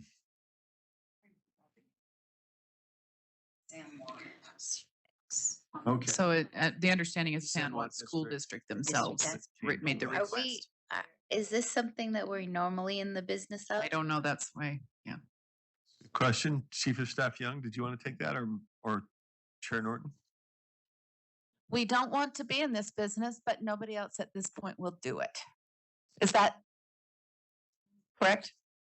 I'll let Chief of Staff Young. So thank you for the question, Chief of Staff Sarah Young. The legislature appropriated $3.9 million in coronavirus relief funding for this project directly to the Utah State Board of Education to administer to San Juan for this purpose. So that is how the project came to fruition. The district is now asking for the maintenance funds to continue it until a private provider can come in and create a solution that then is a market-based solution. So that's So we set them up, but we didn't give them a way to to keep going. And it could be temporary. And then the goal of San Juan is to not be in the business of internet, and the district officials will tell you that. They are looking to bridge the gap between a private service solution and where they are now, where they have access to none. Seeing no lights, I'm looking online. Wave if I'm missing you. I don't see any hands up there. Member Bogus? So my question is, and I don't know to who the question goes, why doesn't the San Juan District champion this in lieu of the USBE? Chief of Staff Young, and then Member Booth, I see your hand up. So thank you for the question. I do know we have both Superintendent Christine Fitzgerald from San Juan as well as Aaron Brewer available to speak to it. I will say my knowledge of the program predates because of the administration of the Coronavirus Relief Fund, which is why I've been involved. Some of our folks from San Juan, would you like to weigh in? Thank you. This is Superintendent Fitzgerald. Thank you, board, for hearing this request. Today we were actually out on a bus with all of our leaders with 3 ag students in the Monument Valley Ojado area of the Navajo Nation. And one of the students on that, all 3 of them were concurrent enrollment students, all summer ag students.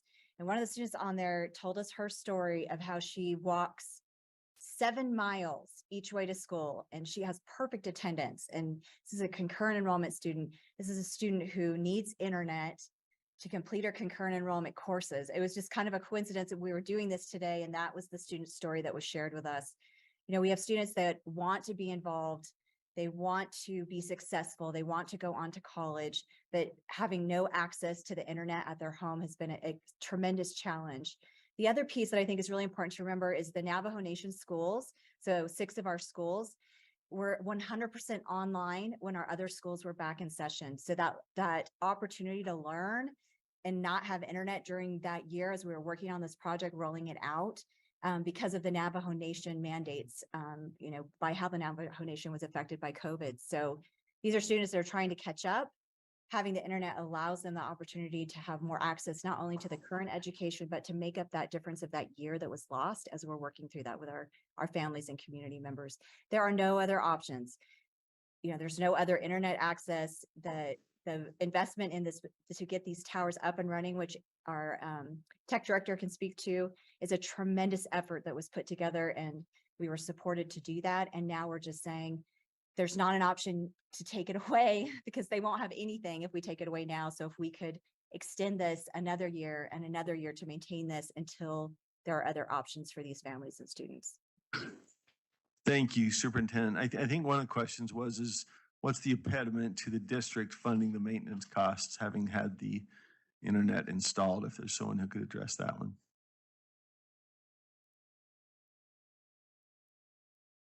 Oh, you're muted. Sorry, Superintendent. I think you got muted. Yeah, the business administrator talked about the San Juan School District, the $250,000 or the $500,000 a year for the 2.5 million really helps us because we just don't have any other local sources in order to commit to that specific project. And without a maintenance plan, the investment that we have made to provide this service for those students would be something that we would not be able to continue to maintain at the level we're currently doing. And so that the funding request is a huge report for us moving forward until we can find a private solution, as Chief of Staff Young mentioned earlier. Thank you. Okay, if there are no, Superintendent Dixon. Board Member Booth had his hand up. I'm sorry, Board Member Booth, I pointed you out and then I lost you. Thank you, Chair. This was one of the miracles of the coronavirus era in the state of Utah. We got a lot of airtime nationally because this great effort was made. I was only sad from having made many visits to the Navajo Nation in 40 years of touring with BYU. I was only sad that it hadn't been done earlier, but there are limitations to resources, and there are certain things that have got to be done and the resources get gobbled up, and then something that's as unnecessary as the internet just goes by the wayside. It's just phenomenal that it was finally realized. The miracle brought it together for them to let it drop now. And I certainly understand that the district would not have those kinds of funds when you look at all the other things that they're trying to accomplish. So I would really, really support our putting this on there and keeping this alive until a permanent solution can be identified. Okay, you got a comment? No, thank you, Member Booth. Superintendent Dixon, then Member Straight, then we got to vote. Yeah, I mean, I could literally spend so much time talking about the very visceral experience that I had when I was able to see a student connect with a teacher for the first time through this process. And I'm happy to talk to any of you about it. It was just an amazing experience to be on the trails of where all of these lines have been created for kids to connect. But the one thing I want to say is that in your mission, something that we all really live by each day is that we have a vision for kids to succeed and lead, but your mission, our mission, is part of it is to advocate for resources. And I think one of the things that this board can do well, I love your question, Board Member Bogus, because I think it's an important question. Like, what is our role in all this with LEAs when we leave so much in local control? So I do value and appreciate the question. We ask ourselves that as well. But in advocating for resources, sometimes what you all have the ability to do as a board is to highlight a local story or a local situation and bring it to the level of being able to then provide a bridge and then help them find a permanent solution and partner. So that's part of the role that I think we have, is to highlight these local stories, put them out there in the public square if there's a way to bridge some funding for them, and then get partners, get the awareness of partners and legislators to help move it forward. And that is part of our mission. Thanks. We've all lost our power, but Yeah. I had one more up there. Remember Straight? Did you have a hand up? I'll pass again. Let's get the vote going. Vice Chair Earl? Yeah, I don't know all the details. I just know there's been a lot of work done with UEN, even just looking at their images, just what they've worked on. I don't know if that's just specific to coronavirus, to the COVID relief funds and stuff, or I'm not questioning there isn't a need there. I'm just wondering if we're duplicating something that others are doing anyways. So, okay, but we could move this forward, and I guess people can always, when they prioritize or whatever, so. Okay.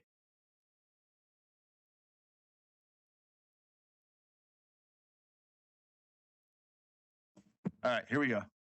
Okay, let us vote. Member Bogus? No. Member Booth? Yes. Member Klein? Nope. Member Davis? Yes. Yes. Vice Chair Earl? No. Member Green? Nope, I'm sorry, we don't have Member Green. Member Vice Chair Hart? Yes. Member Hymas? Yes. Member Lear? Yes. Member Norton? Member Straight? Yes.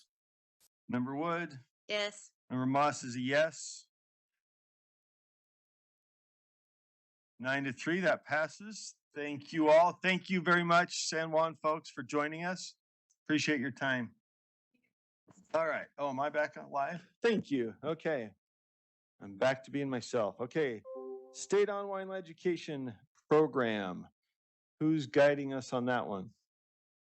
Back to Chair Norton. Oh, let's see. I'm just going to tee this up and say you have heard me talk for 2 years now about the small schools and the SOEP problem they've had. That's $680,000 that allowed for one class for one student per high school in these small schools. So with that said, SOEP people, come take it away. Thank you. And again, we are going to try to move it along. So we greatly appreciate kind of the high points and especially the funding part. Hopefully we're familiar with the program. We've done some background research.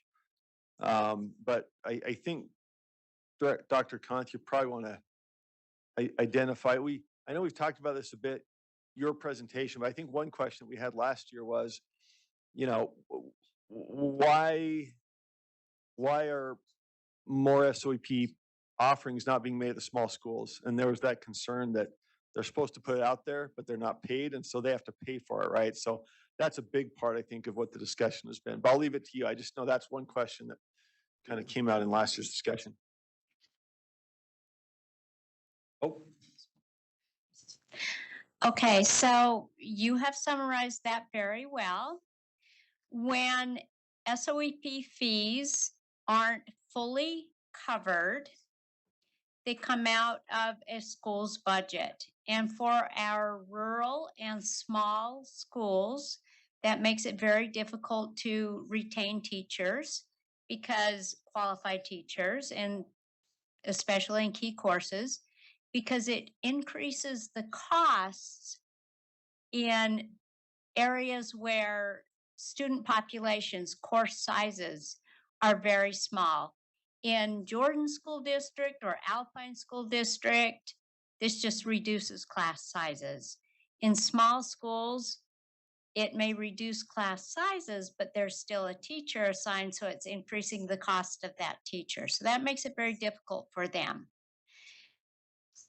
There are a number of other problems that are addressed in the proposal that you can read about.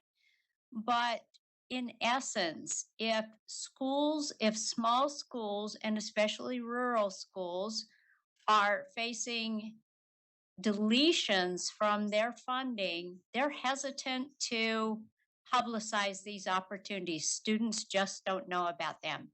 So they have to face relatively or near zero risk of deletions from their funding in order to publicize the opportunities in the first place. And we found that out the first year when most schools did not take advantage of their allocations. But yet, at the same time, that $681,000 allocation was oversubscribed within the first month by the schools that chose to use it.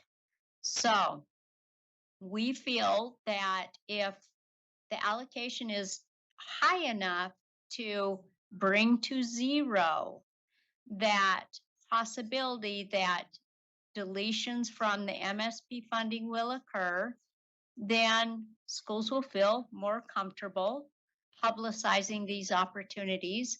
And these opportunities give, are opportunities that our rural and small LEAs often can't provide, namely access to key sequential courses leading to college and career ready work, because it's very difficult and expensive to attract and retain teachers with the highest qualifications necessary to offer courses like calculus, physics, those advanced courses that are leading to STEM careers and so on. Our rural LEA superintendents also tell us that it's very difficult for them to offer CTE courses. So SOEP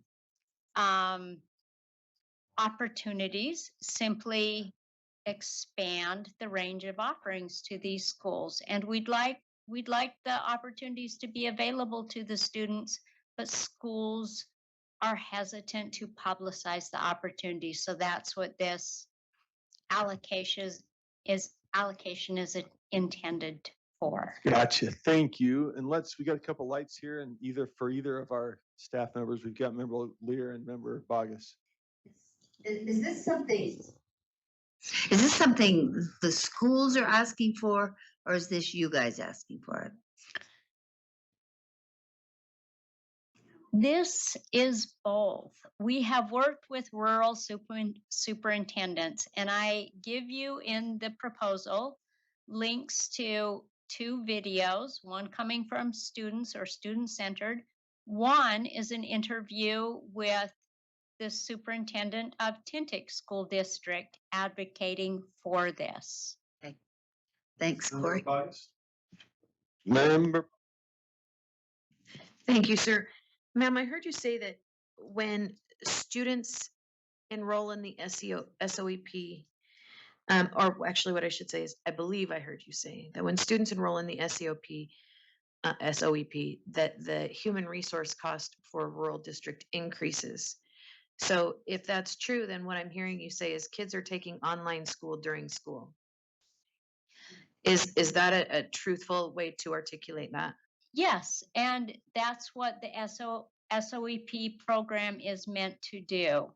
It is a part-time program where school districts can outsource a number of their courses to a number of our experienced online schools that wish to share their resources with that other school.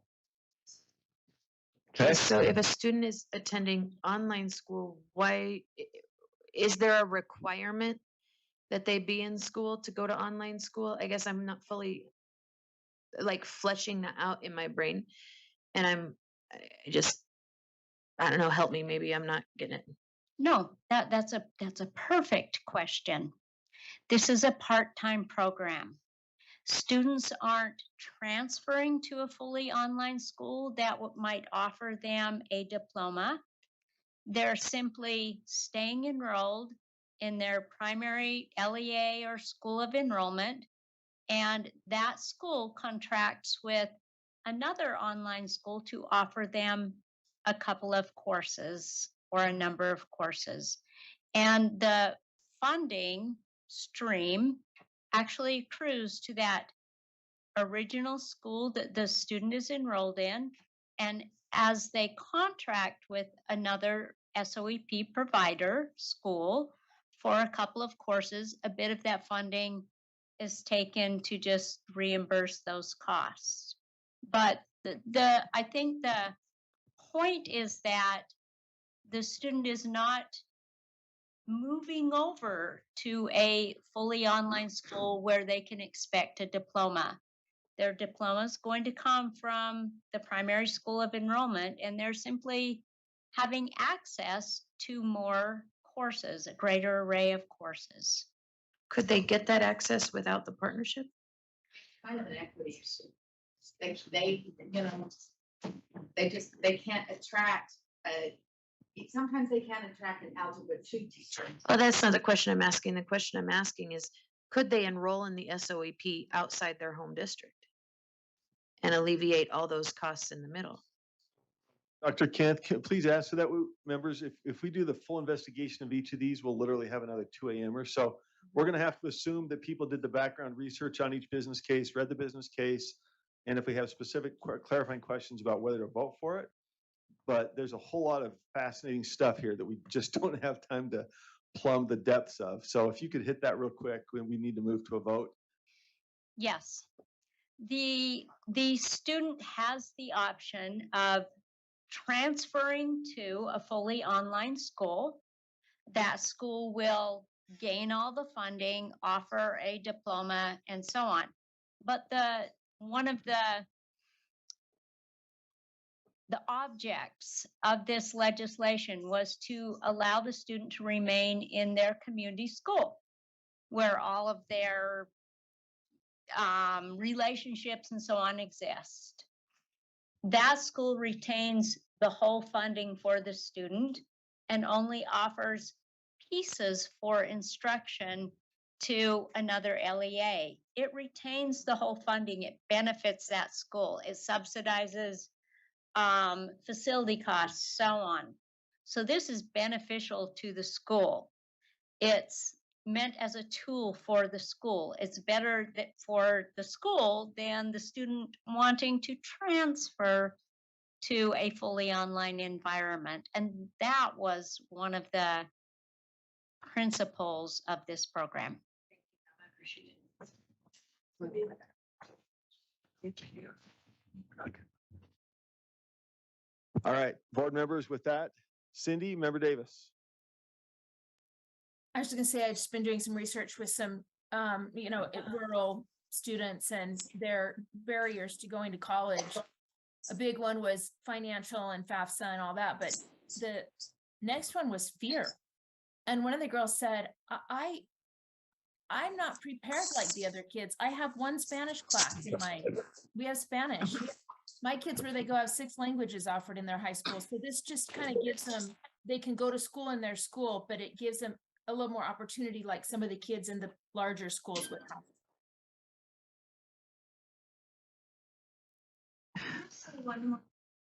Yes, if you'll push your mic. Go ahead. Please watch the link provided with the interview with the superintendent of Tintic.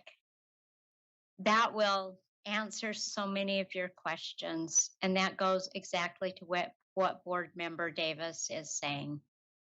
Okay, we're going to go ahead and take a vote. I'm going to start at the bottom this time. So we're going to start with Wood, Yes. Straight, Yes. Norton, Yes. Lair, Yes. Hymas, Yes. Hart, No. Vice Chair Earl's a yes. Davis, Yes. Klein, No. Booth,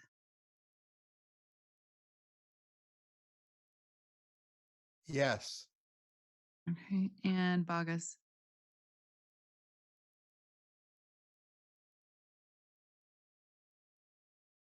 Oh, so sorry. Doing my best here. No. Okay, and then Chair Moss is done. So, 8 in favor. okay, we're going to do something really fun right now before Chair Moss gets back. We're going to see if we can get through 2 of these before. Oh, dang it. Nothing. Okay, WPU increase. Who's going to run that for us? All right. Give us a quick one on this one. I think we know what it is. Is anybody? Real quick. And breakdown? spoiler alert, we don't know the number yet, right? Matt votes yes. Great. Okay. This is usually one we vote for without knowing exactly what we're going to propose because the numbers aren't in, but take it away. I'm sorry, I didn't mean to cut you. Oh, There we go. Yes, Sam Uri, School Finance Director here at USBE. Just quickly, each WPU increase this year's percentage increase is projected to cost $41 million. And you do have that in your backups. But we projected if you remember, we have a projected inflationary number there that is a statutorily guaranteed increase. Last year it was 3.4%. That is a 5-year rolling average of CPI, Consumer Price Index, minus food and energy. And so it's not the true inflation numbers, but it is an inflationary adjustment. Our currently projected, everything in that backup is projected, as Chair Moss mentioned. Our currently projected number for that inflationary increase is about 3.6%. So anything that you proposed over and above that would be what we call a discretionary WPU increase. And with that, happy to Thank you. take Have we any questions. traditionally tried to estimate a percentage? I forget. 3.6 comes baked in. And so the question is how much more we are going to propose. And I can't recall, have we tried to fix a percent in this meeting, or have we simply proposed that we will add WPU to our list and then fill in the numbers as revenue becomes more clear? I believe we've Okay. I would like to propose that we move this for a putting on the list that we will seek discretionary WPU beyond inflation, and that we will dial in the exact percentage of that in our next meeting or subsequent meeting. Does that sound all right? Okay. Member Straight, do you have a comment, question? Yeah, real quick. I would also suggest, and I believe I mentioned this last year, but it was after the fact. Instead of every year WPU is number 1, it should be, because that's our basic funding mechanism. I suggest that it's automatically put at the very top of our list.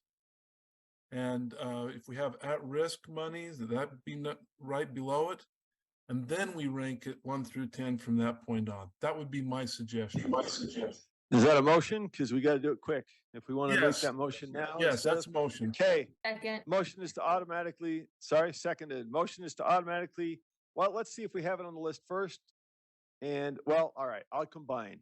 Since we've got exactly 15 minutes to handle 24 and a half business cases, I will say the motion before the body is to add WPU to our list and to automatically place it first. Member Bogus. No. Member Booth. Yes. Member Klein. No. Member Davis. Yes. Vice Chair Earl. Member Hart, Vice Chair Hart. Of course. Member Hymus. We're just voting on the purple part, We're, or you said you combined them? yes. Okay, then yes. Okay, Member Lear. Yes. Member Norton. Member Reel. Member Straight. Yes. Member Wood. Yes. Member Moss is a yes. That one passes. Thank you. Sam. Okay, next up, elementary school. And on these, again, we're just going to have to assume people have done their background, that they've asked the right questions of the sponsors or staff members. We've got to get through these. Here's the good news. We have fewer of these than we've had in the past. We need to get to the list of staff prepared potential business cases today so we can give them direction to work on them or not between now and September. So I'm going to move through these knowing we can come back. We may have to break off, but let's see what we can do with a few more of these. Next one up on the list is elementary school music educators. Any questions? This one was sponsored or requested by Member Bogus, correct? So let's do a quick lead in, see if there's questions, and then get this to a vote. If you'd like to, yeah, or if you have a staff member, I know it was your initiative. I don't know that I have a staff member. Is there a staff member here? Take it away then. Okay, so as I personally looked at this, I'm glad that we had our staff do this evaluation. Being a music educator myself and knowing what the market demands right now, 734 schools is beyond the scope which we have capacity to fill. So even if the legislature allocated this money, I don't think that you have 734 candidates to fill these positions. And so as such, I would move that the board move on to the next item and we can look at this in the future. Thank you, Member Bogus, for the efficiency and for the effort to get this in the hopper. Business case has solid information to consider. All right, supporting recruitment. No, educator preparation hours. This one is a follow-up on something that's been funded in the past. Member Straight, are you leading us on this one? Yes, I'll just be quick. I was asked to put this forward. I support it. There's lots of data behind it. Its success. It's funded one time, and this will be its fourth year. So we have this will be the second year. We have this third year coming up if this is approved. Highly successful program. Thank you. So thank you. One-time money, 2-year track record, been highly welcomed by the field. This cranks it up from what, 64 to 100? That's an extra half. Is this going from 4 hours to 6 or something? Kind of like 6 to 8. Excuse me. 32 hours to 48, I believe. Okay, I was thinking of days. All right, so 32 to 48. Okay, any questions or comments before we vote on this one? Member Bogus and Member I'm Wood. sorry, sir. That was just. That was left. Okay, Member Wood. Can someone remind me how much is in the stabilization account that we get that one-time funding? Oof, it varies, but do we know? No, and that's the thing. It could potentially adjust. It hit 64 million again this year. I wouldn't mind seeing it have a more stable funding mechanism, but I think we would lose it if we went for that. So yeah, it might adjust underneath that, but those who have done the math told me that they felt it would be able to be maintained at 100 million. Okay. Let's take a vote. Member Wood. No. Member Straight.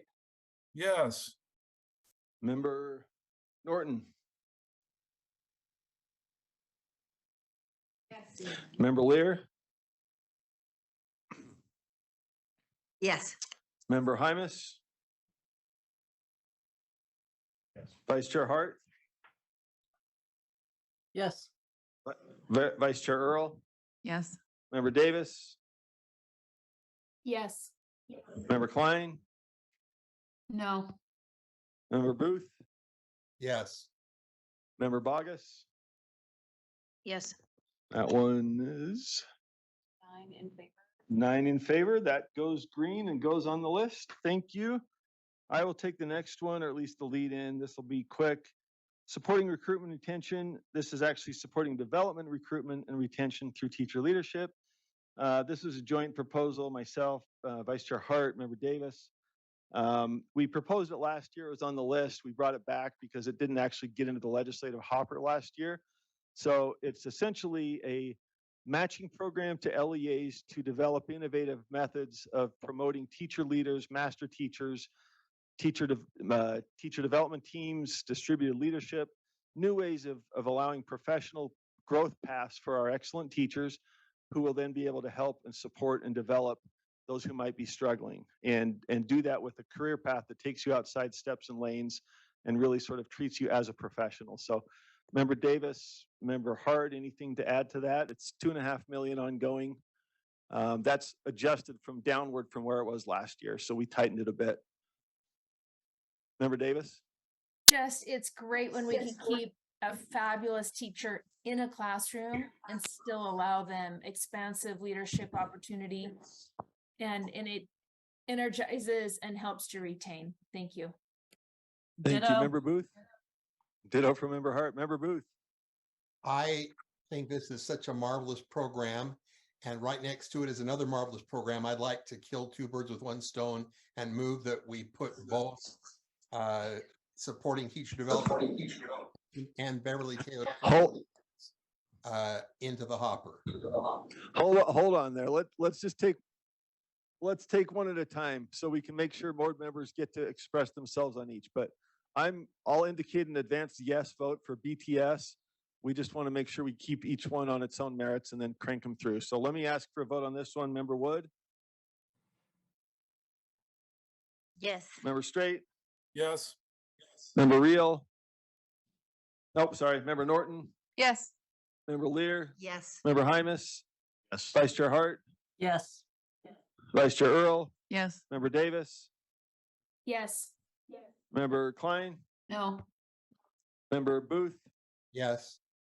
Member Bogus? Yes. That passes. And back to the wonderful BTS. Member Booth, anything further on that one? You do have the opportunity to give your own pitch.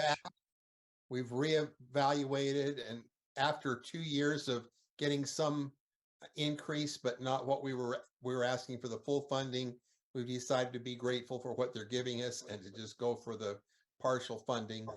So this is less. Of course, we were asking for 12 million last. We're now asking for this figure. So. Thank you, Member Booth. So I'll start at the bottom with me. I already sort of said I was a yes, so we'll start there. Member Wood. Member Straight. Yes.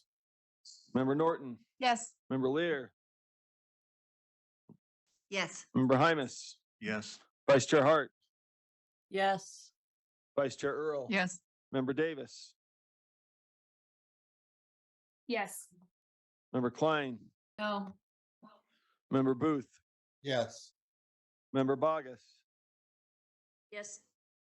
Thank you. That one passes with one no, I believe. Okay.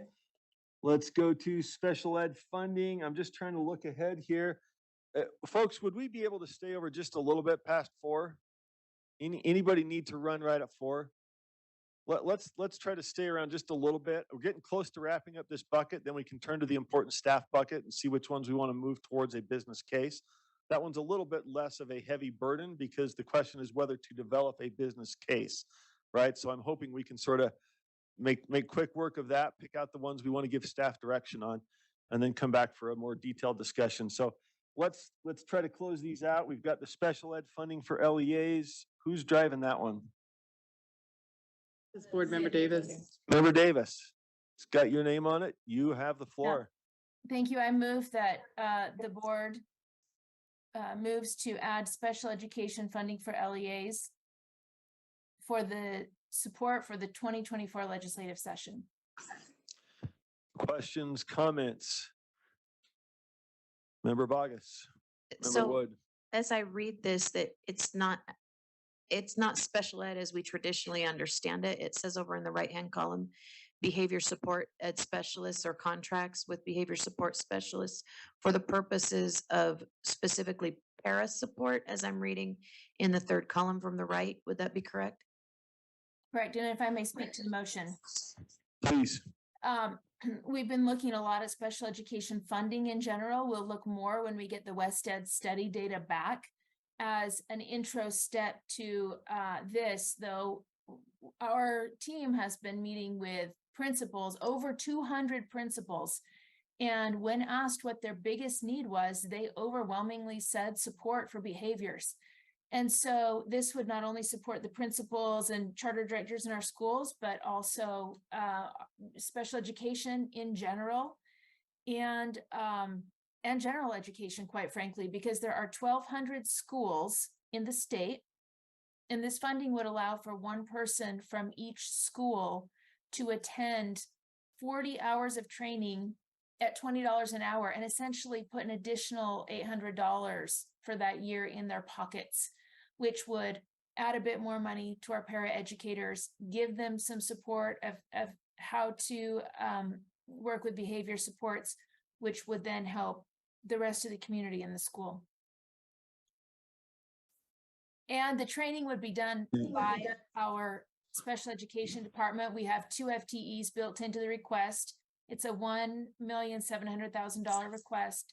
These folks would be designing the training and implementing it. And our special education department did a similar training most recently and had hundreds of people participate, and it was a fabulous experience. And they could speak more to it if people have questions, but I know we're short on time. Thank you, Member Davis. Member Wood, then Member Straight.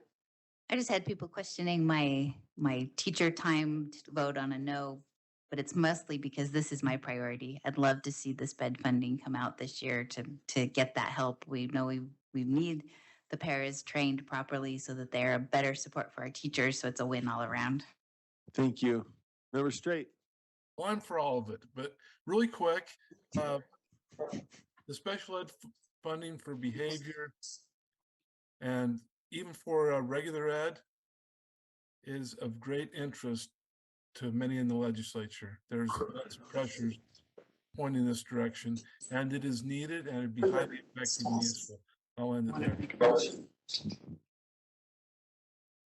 I don't think so. We don't want to move them all. All right, thank you, Member Straight. Let's vote. Oh, sorry, Member Norton. Oh, all right, let's see. Member Bogus. No. Member Booth. Yes. Member Klein. No. Member Davis. Yes. Vice Chair Earl. Yes. Member Vice Chair Hart. Yes. Member Hymas. No. Member Lear. Yes. Member Norton. Yes. Member Reel. Member Straight. Yes. Member Wood. Yes. Member Moss. Yes. All right, that passes. Okay, we've got 3 left. We've got reducing curricular and co-curricular fees. Another repeat. We've had a lot of discussion, debate on this one. If there are questions from those who are not familiar, I will invite a 20-minute background discussion from Superintendent Angie Stallings. I'm kidding. I'm totally kidding. Please do, though, if you need background on this. It's got a long legal, financial, political history. Question is, schools have been prohibited from gathering or collecting certain fees. Questions about curricular, co-curricular, extracurricular. The problem has been, as they've been told not to continue to collect fees, they don't have funds to fill in the gap. So They're asking districts to make that up, reallocate. We've been asking for help from the legislature to fill that hole. The number is always in flux. It's always a difficult discussion, but we're continuing to raise the concern that the field presents to us for how to deal with this mandate that's been around since an injunction from what, 94? Somewhere in there. Back in the grunge age is when this came to us. So, all right, Member Bogus, Member Lear? This question, may I direct a question to Member Davis? Sure. Member Davis, I've read the background documents, but I just want to be clear that this is completely separate from the difference between fundraising and fees and this. We're talking about two completely separate things. It is. Okay, that's all I wanted to know. Thank you.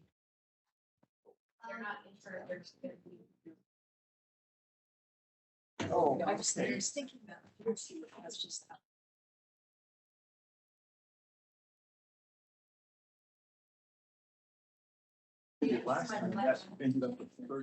My time. Oh, yes. Sorry. I want to support this, Brent, but it's so much money and there's no sympathy in the legislature and we're wasting our breath. I do support the policy aspect of it. I think we've got to figure out a different way to address this because I think it's impossible for LEAs. It is an equity issue, but we're not going to get the money from the legislature unless we do it at the expense of something we care about.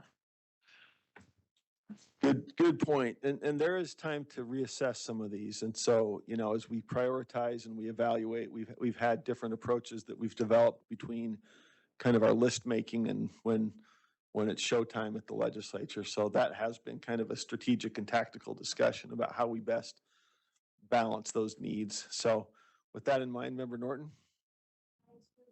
No, on this, I just feel like we have tried to sell this as a tax deduction or tax relief. It is tax relief, but for some reason they're not buying that. So let's try somewhere else. And so I'm voting no. Okay, any other comments or questions? Well, I'd say that we haven't used that strategy yet. We've used lots of strategies and there's lots of positive comments 2 years ago. It was included JLC last year, but as, hey, if the legislature was willing to discuss how to fund it, because it's never been about the arguments of whether this would be a good idea. It's always been a matter of funding. And you have the WPU and everything pounding up. I'm saying that this year might be perhaps the last year we can really get this through because we don't have we have the vote on the mandate and for the sales tax deduction on food, and they're all, if that passes that constitutional amendment, you're going to have less of an opportunity. Revenues are going to be strong.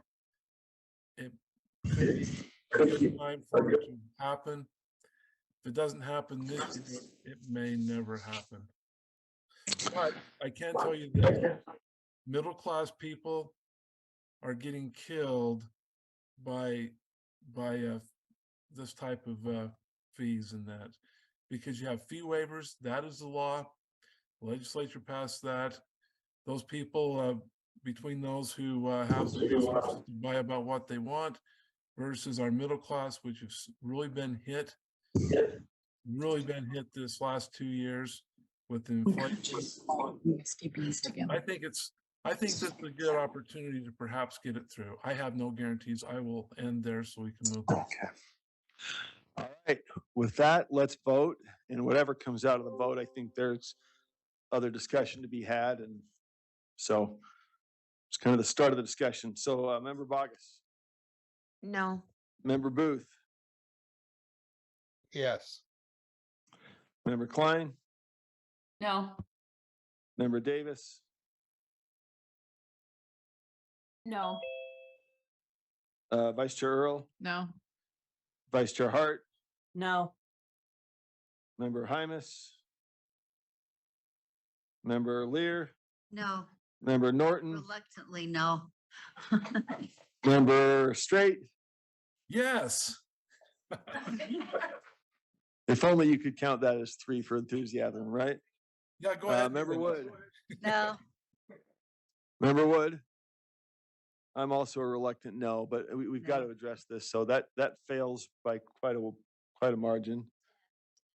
10 no's and 2 yeses. So that's a subject that will require some ongoing discussion. All right, last two. Let's turn to transportation and then free meals for all, and then we would need to talk about our staff potential business cases. So transportation. That 32. Gosh, my 32 million. 32 million. Who's leading on this one? Did a board member request this, or is there a members Booth and Bogus have your names on it? Let's just get a quick one, and then we can ask questions if we need it. But we're past the hour, so We've been trying for years to get this.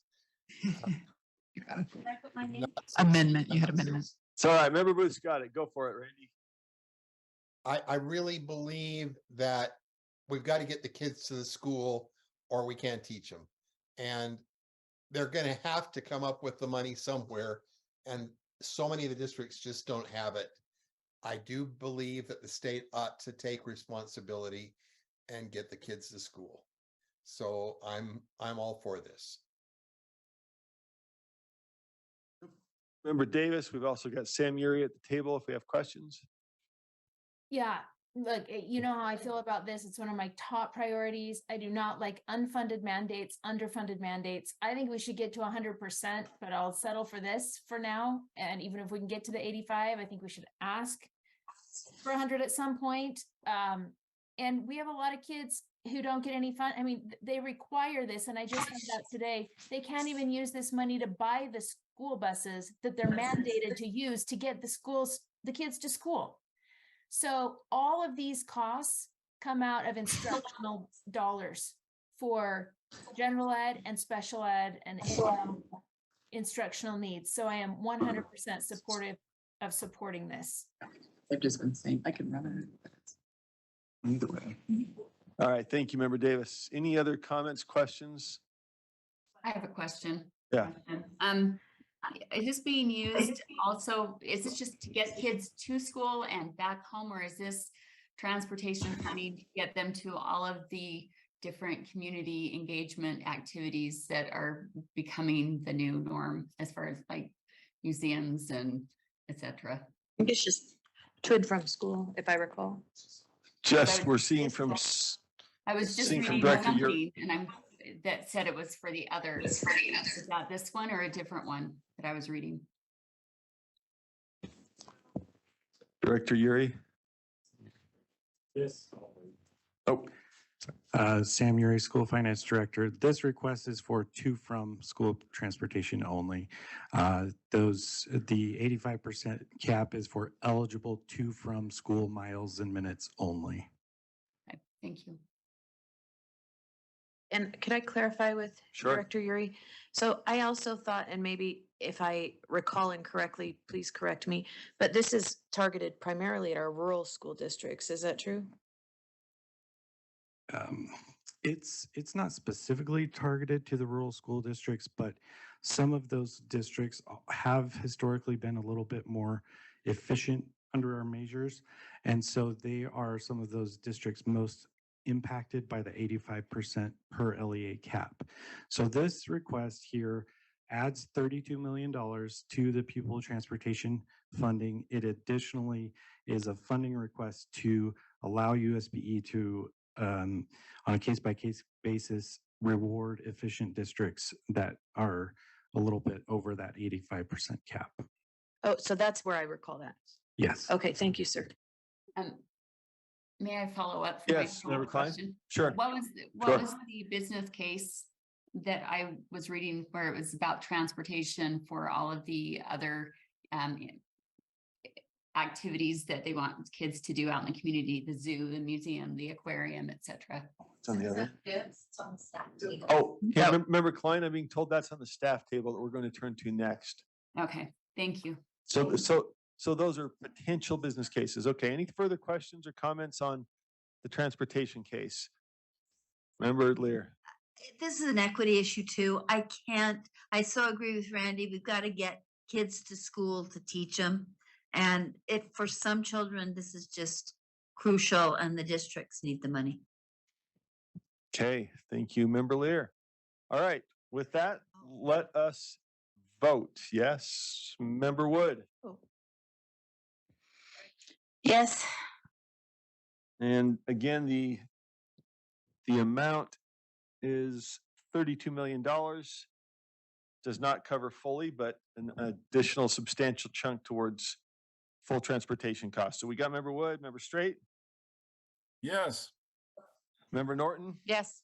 Member Lear, Yes.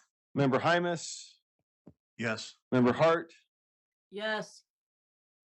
Member Vice Chair Earl, Yes. Member Davis, Yes. Member Booth, Yes. Member Bogus, Can I do an emphatic yes with no emphasis? emphasis. Sure. Oh, did we miss Member Klein? I'm a yes. Okay. And I'm a yes. Did we get everybody? Skip anybody? Okay. All right. Last one on this list is free meals for all. Pending direction from board. We don't have a price tag. Was this Member Straight's or no? Member Straight. It is. And I don't know if you remember, but yesterday we actually had the representative from Free Meals for All was testified at or gave public comment at our board meeting. This one's a tricky one as far as where we're headed with it. There is a bill filed by a representative. This representative has brought the group together. There has been a call. USBE staff has participated in that. But as of right now, a direction has not been taken. I think the general feeling is that this is kind of like kindergarten and Beverly Taylor Sorensen, that it will need to take place in phases. The idea is to come up with a conservative mechanism for achieving this without, and none of this has been completely decided, but basically that there would be some type of trust fund or whatever it may be. There's lots of issues associated with this. The idea is to work from the bottom up. We basically have 3 pots of money that feed into the school lunch program. Of those 3, we have free, then we have reduced, and the idea is to work up over time as can be funded and to create it to where it's self-funded eventually. Every year, people throughout the state will actually go into schools. Schools actually have a donation section of in their contribution side where people can donate for to pay off school lunch.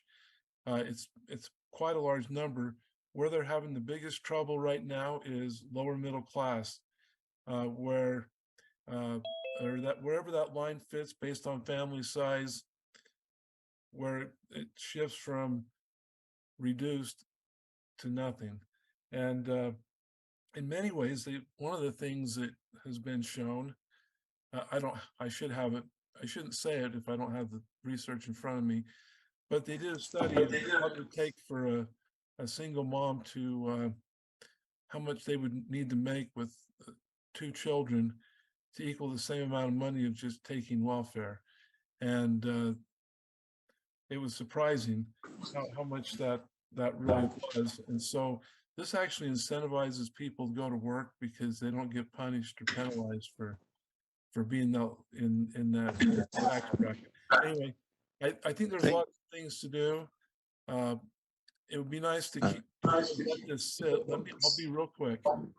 I think it'd be a good idea to let this sit and let it be driven from the legislative side to the extent that the legislature wants to address it, then we get on board. So I guess what I'm saying is, let's keep this in the queue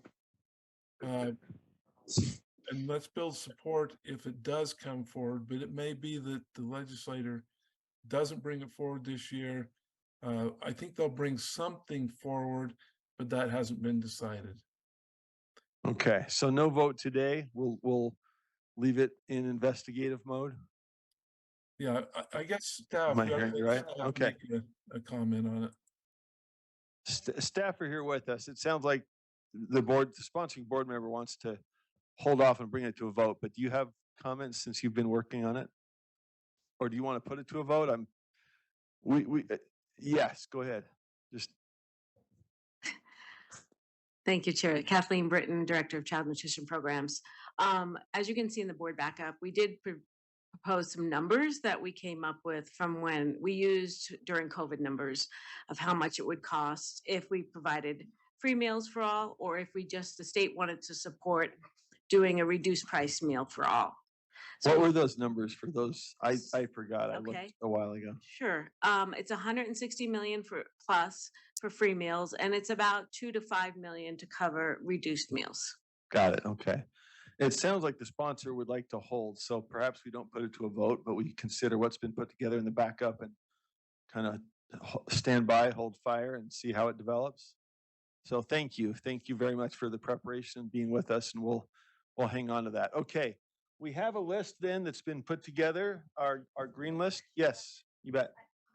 Maybe you, Kathleen's better than, is this state money to supplement federal money?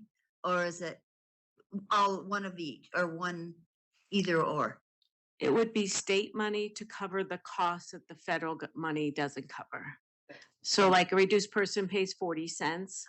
So the state would cover what a free lunch would be, which is like $4.35. The state would cover the other $4. So that reduced parent wouldn't have to pay. They would pay the 40, they wouldn't have to pay the 40 cents. But it builds on what we get from the Yes, feds already. yes. Thank you. Chair, I do have a question. We wanted to bring down. Yes, that's what I need to do. And then if. Member Davis. Chair, I Member have a Davis. question. Oh, And member Straight. You for the next agenda item to bring a new one in. Okay. So Oh, members. this is the one. No. Have a No, motion. this is. Or are we still on free meals for all? yes. So Are we member Chair, Straight? Yeah. So I guess what I'd like to propose is, could we have It's in the hopper, it's not on our. to allow So make staff it to public. continue working on Must this Yeah, as that has to the be. legislator who's looking at this file decides what it looks like, and at that point we can decide whether to support it. So I don't think as a funding request, I don't think we have it as a funding request, but can we still allow staff to work on this in coordination with the legislature? We'll still do that without taking a vote today. We're gonna take a vote. What was? Can Oh, so still asking staff to keep working. cooperating with. Is that okay? legislature. What, who are we working with? So, you know, and when we work with the legislature, we're not indicating support for it because we haven't Right. voted on it, right? And so if the legislator is asking, I think the protocols we developed, the legislator is asking for our input on their project, then we give technical input. We don't advocate or propose unless the board has taken a vote on it, right? But I think that's what you're suggesting, Member Straight, is that Yes. to the extent a legislator is asking for data information, we continue to provide that. And then at some point, you could bring it back, or somebody could bring it back to the board for support, either as a business case or in response to a bill that's been launched on the Hill, right? Okay. Yep. Sounds good. Thank you, Member Straight. Let's go to our, I think we have a couple other board proposed, but I want to get to the staff, and I'm going to call an audible here unless there's an objection. We've got a list of 16. Did you have a question? I'm looking at Member Hymas. So I've got that. I Oh. do have one forward. I don't know if we're jumping staff and that just happens next. We can come back. We can come back to these to board member proposals for working up a business case today. Let me just hit the staff one because I know they've been waiting for us. And so if I could do that, then we can turn. So I'm gonna. I'm going to call an audible here and give you my thoughts unless somebody objects. We sort of had different ways of doing this. So last year, we asked staff to work some ideas for business cases, and then we asked them to develop all of them. And there were 16, 18, 20. They spent a lot of time, but not all of them were picked up and voted upon. So the way we did it this time is we had them list a very brief outline. As you can see, we've got 16 short statements of a possible business case funding proposal. What I think we can do is move through each of those, read it out, and if a member wants to pick it up and propose it, and they get a second and a third, then we work up a business case. I've checked this with Superintendent Dixon and Chief of Staff Young. That seems like a good enough showing of interest that it would warrant them putting in the time to develop a business case, but we don't have to have a full-fledged debate or a vote. So 20 minutes. How about 20 minutes? Does that work? We're not going to debate. We are not going to debate. We are going to see if two other people want to see this developed into a business case. This is not a funding proposal. It's not a commitment. So we don't need to fully flesh it out. If there are three people interested in seeing the idea turned into a business case, they'll do it. Right? That all makes sense. So yeah, we don't want full debate. These will come back to us in September for the full debate. So if we have our items opened, I'm just going to crank through them and read them, and we'll see if we get a sponsor that has a second and a third, and that'll be that. So do we have anybody need time to open them up? We got on the board, never mind. All right. Universal screening for gift and talented programs. This one is to increase ongoing appropriation connected to the enhancement for accelerated students program by $500,000. It is specifically tied to the GT program.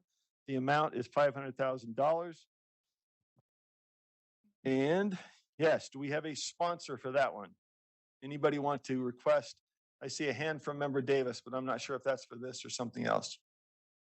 I've been in queue to make a motion on this agenda item, a new one. Oh, a new one. Okay, we'll come back to that. I just want to make sure we get our staff while they're here. Money ones, right? These are money ones. Yeah, we're gonna have to come back to policy proposals. And we have a bit more time on that because we don't have the governor's responsibility. Is she just in the queue or is she moved? She's in the queue to bring another board-sponsored proposal as a business case after this. So Let's go to the hearing no takers on that one. The Grow Your Own Educator Pipeline Program funding, no policy here. Amount $7.125 million of ongoing funding, preferred or one-time funds. This is something we've had for a while. I'd like to sponsor this. Any others? Second. We got a second, a third. Okay, that one goes in the line. So number 2 is in the hopper. Number 3, let's see, I'm trying to read this one correctly. IC Science Outreach, sustaining student services for K-12 outreach, visits to classrooms, field trips, professional development, and materials, digital access and resources. Total amount requested on this one is on the last page, $607,000. Anybody want to sponsor that one? Okay, I don't see any. Yell out if you're online. Yeah, she's in queue for another motion, I think. All right, number 4 is IC Science Outreach, expanded expenditures for teachers and students. Multiple IC partners have seen increasing demand for services as teachers begin implementing new Utah seed standards. The funding is ongoing. The total request is $959,000, $464 for Hogle Zoo and $184 for the Natural History Museum of Utah. And, oh, sorry, 89 for the Leonardo, 88,000 for the Loveland Living Planet Aquarium, 75 for Ogden Nature Center, and 56,000 for Hawk Watch. Any sponsor for that one? Seeing none, okay, we'll move down to number 5. Moving IC organization from provisional status to line item status. The total ask here, well, let me read the description. Utah State University Extension has been provisional partner with the Informational Science Enhancement Program since 2021. They've implemented expenditures, asking to become full members. Total ask is $225,000. for the informal science enhancement work currently being implemented, to continue that on, make it permanent. 130 for 2 full-time program coordinators. Any sponsor for this one? I want to sponsor it. Member Earl sponsored. Do we have 2 more, a second and a third? I'll second. We have a second. Is there a third? I'll third it. Okay. Number 6. So that one goes in the hopper. Adult education adjustments. This one, carry forward funds were used to purchase GED tests during the 2022 to 23 school year. Programs have indicated the tests that facilitate GED completion. Additional funds would be needed to continue providing tests free of charge. 1 per student per student. Specificity. 1 per subject per student to adult ed students. The total request here is 3 million even. And that would go for GED tests and priorities, including offsetting pay increases to administer, I believe, the testing. Is there a sponsor for that one? Not seeing one. Okay. Number 7, adult education services pilots. Many students in adult education face transportation and childcare barriers to keep them from participating fully in adult education. Adult ed programs work closely with community partners to help these resources, but gaps still exist, preventing from accessing childcare and transportation. This would create pilots for access to childcare for a few programs. So, and I'm sorry I'm reading them quickly, but hopefully you've taken a bit of a look in the backup. And this one is a total ask of $1.12 million, coordinated through Stephanie Patton, our adult education coordinator. Any member seek to sponsor this one? I would be second it. Okay, we have a first and a second. I'll be a third to work that into a business case. So number 7 goes into the hopper. Number 8, dual language immersion, additional funds for proficiency assessment required by 2018 Senate Bill 117. So current funds provided through SB 117 for a proficiency assessment will not be sufficient to cover costs of the student population in dual language immersion if dual language immersion continues to increase as the program grows. Seeking additional funding to pay for assessments required by SB 117. This is the Science of Reading and Other Literacy programs to cover all students who are required to be tested. Total amount requested is $50,000. Second and a third? I'll second it. It's only $50,000, so I'm happy to see that worked up. Is there a third, though? I'll do it. Not okay. We've got a third on that one, so that goes in. Number 8, number 9, platform to support implementation of sensitive materials, instructional materials from Davina Southoff, our library media specialist. Implementation of 53G 10310 has highlighted need for a resource that can provide educators and parents support in selecting classroom and library materials. Teachingbooks.org platform provides access to a database of resources, including age ratings, credible reviews, lesson plans, author interviews, and book trailers that parents can access. The funding amount, $135,000. Anyone want to sponsor that one? I'll do it. I was going to sponsor. Do we have a third or let's see? Yeah. We've got at least 3 on that one. Okay. So number 9 goes in the hopper. Number 10, artistic resources for teachers and students. Requested increase to continue professional outreach programs for public schools. Continued support and increased resources are essential to meet the needs of state education policies and rising inflation. And the total ask there is $72,000. Do we have a sponsor for that one? I'm happy to do that. There's a sponsor. Is there a second or a third? Yeah, I'll second it. I have a second. Not hearing a third on that one. Okay. Number 11, driver education funding increase. Funding into the LEAs for operating accounts. This is the amount of $2 million. Request increase in student reimbursement to support LEAs with program costs due to inflation, fuel price increases. Funding amount has not been increased since 2006, and per code, a local LEA may not use any additional school funds beyond those allowed under subsection 1 to subsidize driver education. So the requested increase to support student reimbursement from 100 to 150 per student, funding for LEAs to perform new driver licensing, and remove language prohibiting LEAs ability to use alternate funding sources. So the amount there is $2 million. Is there a sponsor for this one? I take it. Vice Chair Hart?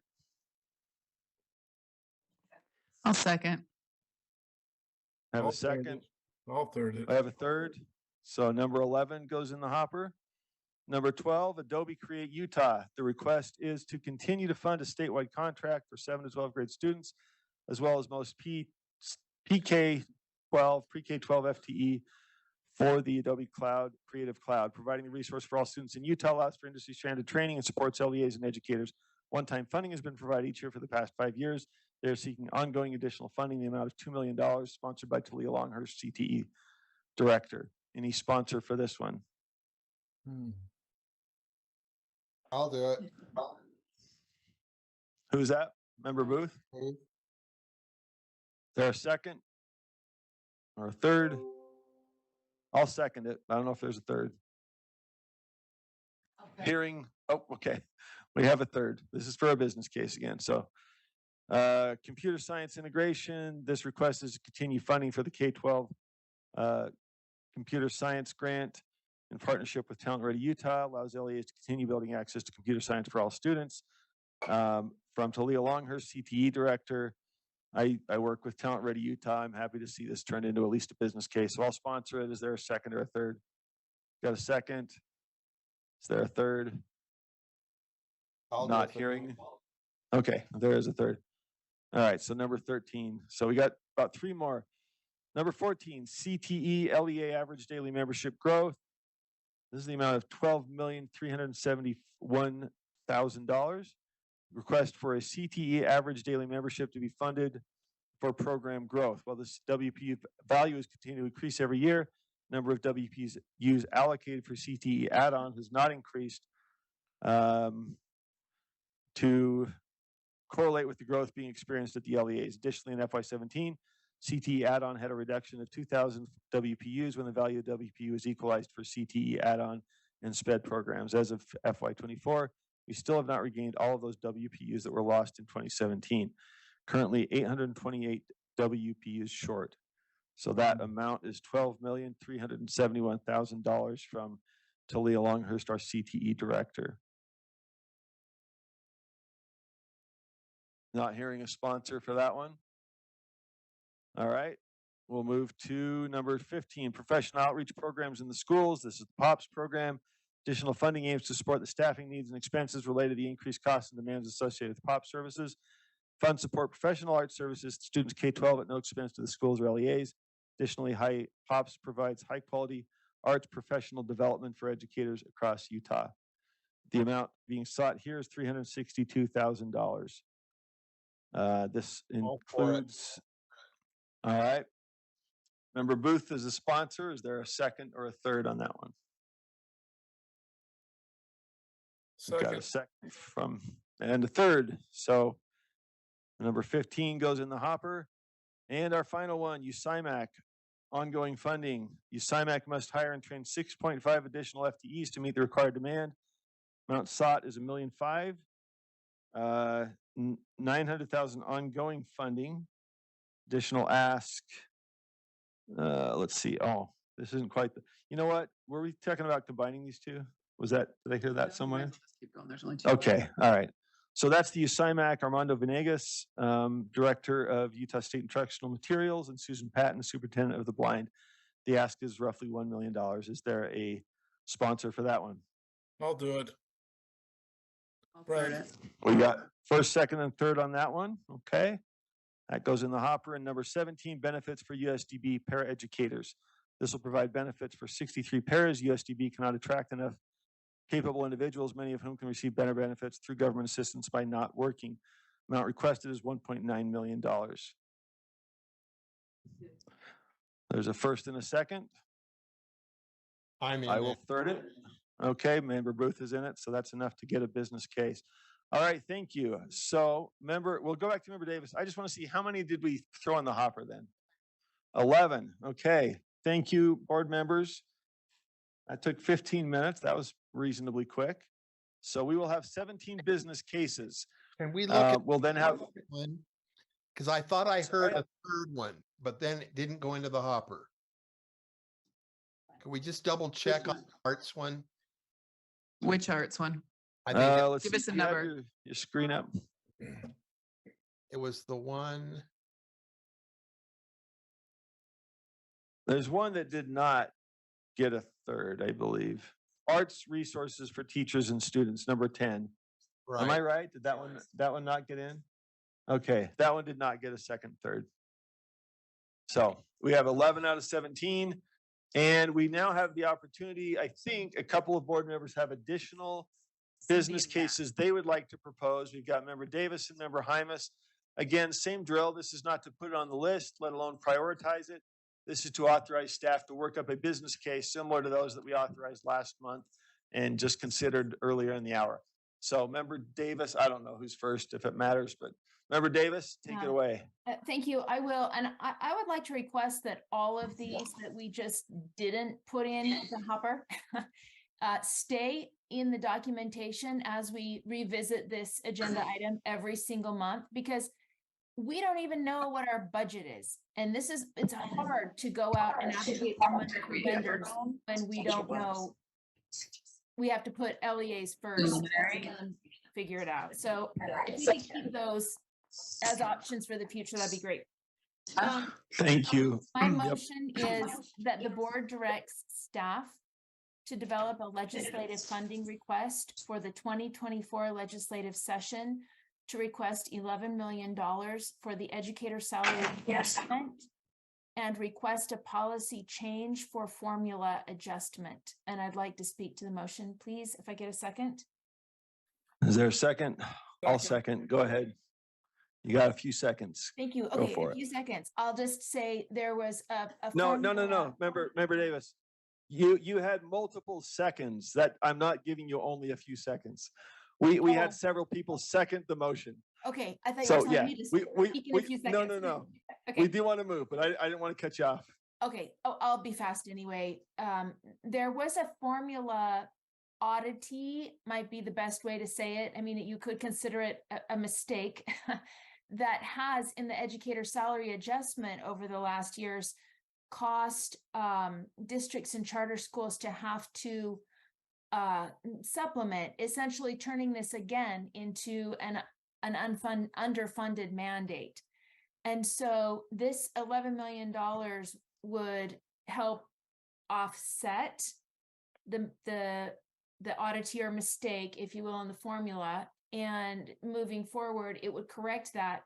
And then charters and LEA and districts would be able to use the money they've been using from instructional dollars to support instruction, general ed, special ed, whatever it is they need it for, instead of offsetting this underfunded mandate. Thank you. Thank you, Member Davis. We'll have a vote on this one. So any questions or discussion to that proposal?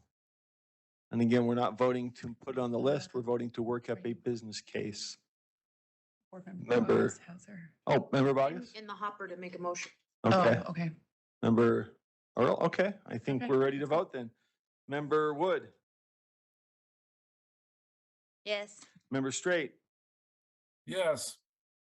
Member Norton? Member Lear? Yes. Member Hymas? Yes. Member or Vice Chair Hart? Yes. Member Vice Chair Earl? Yes. Member Davis? Yes. Member Klein? No. Member Booth? Yes. Member Bogus? Yes. That passes with, I'm going to guess 11-2. 11-1. All right, Member Hymas. Thank you. I'll try to be quick. I think there's it's up here on the board here. It's that the board directs staff to create a legislative funding request for the 2024 legislative session, request to add charter schools to the statewide average of what districts receive in state transportation dollars. And I'll speak to that if I can. Is there a second? I'll second it. I'll second. Second. I appreciate that. we just, interestingly enough, we just had this conversation about transportation, and everybody who made a comment was like, yeah, we have to get our kids there. And hopefully we don't have the mindset of, yeah, we have to get our district kids to school. We actually have an obligation to get all kids to school, and charters have not been a part of this. Now, of course, it's going to take some money. It won't take away from the districts. And again, this is just a business case to dig deeper. Is that right? And so hopefully we can get this going to look at all kids throughout the state, especially as charters are growing. They're not, I mean, it's not dying away. We can't ignore the fact that families have chosen to go there, and we need to get them to school. And so this is the motion that I'm bringing forward. Okay. Discussion of the motion, Member Lear. On the other hand, these students could have rights to school. So it's not like they're choosing something else that takes them farther from home. So I'm not as persuaded. However, I could consider this if the money had to be spent strictly on transportation. I understand that it's going to be more open-ended than that, and I'm not comfortable with that unless we have a level playing field that lets districts also use transportation money in an open-ended way, with the emphasis on transportation or given for the purpose of transportation.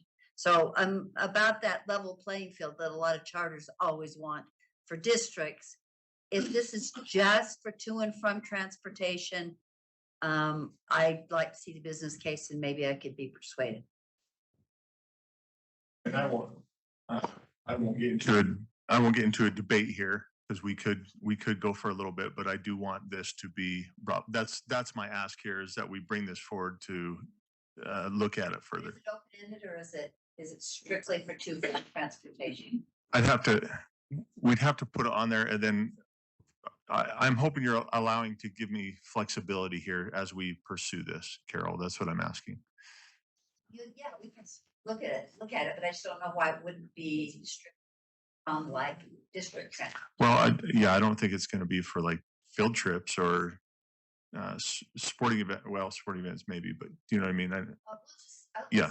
I'm just expressing my concern. Yeah. Thank you. Just looking at when we look at some of our district schools, like I know in my district particular, we have some spectrum programs where the parents are choosing their children to go to alternate elementary schools. Those are not bused. We have kids that are maybe 1.6 or 3, I don't know what the mileage is, but they're just barely out of the zone to get safe busing, and they're not bused.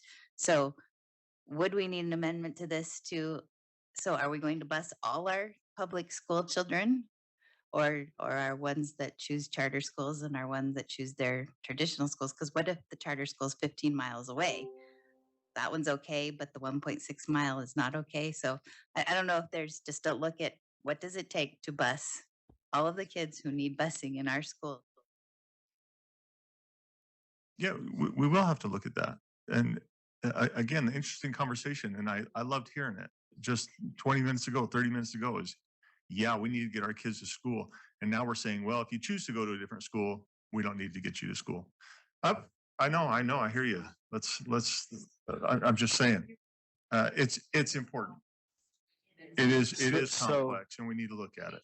So the proposal is to work it up for charter schools and then take a comparison and look as how that compares to districts, right? And other kids in that situation. I think that would allow that debate and discussion and comparison. So, okay, let's vote. Member Bogus, unless I'm missing somebody. I'm sorry. Member Straight or Member Davis, did you have hands up for this one?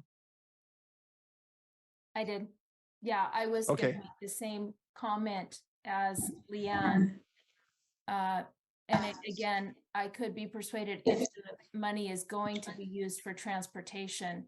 My comments in the debate were never that we have to drive everybody to school. They were, I don't love unfunded mandates.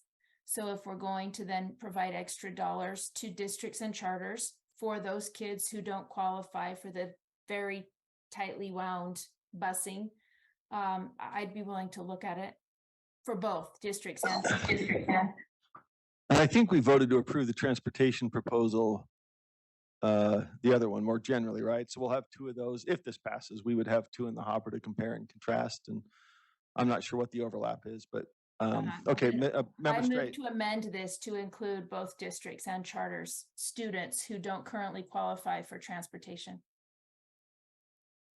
Well, I don't know if that, I think we have another one that goes to districts, don't we? Only for those that are mandated. Qualifying, yeah, only qualifying districts. No schools of choice, nothing like that. Would that be a separate motion? I guess we can, you're the controller of the motion. If you want to do it as amendment rather than separate motion, we can Yeah, tee it up for a vote. Okay. it would be an So the- amendment. Motion is to amend to include in this proposed business case an analysis of the cost to provide transportation for every district student, including those making choices within district schools. Correct? Students of choice. I'm not characterizing it right. What do you call that? Open enrollment. I'm losing it. Thank you. Including open enrollment students. Okay. So that's the amendment. We can vote on it. Member Wood. Well, I would ask that it say, I would amend the amendment to read that including school district students who currently do not qualify for busing. That is what I said originally. Okay. Sounds like that's a friendly. It reflects the original intent. So that's the amendment. And Member Wood.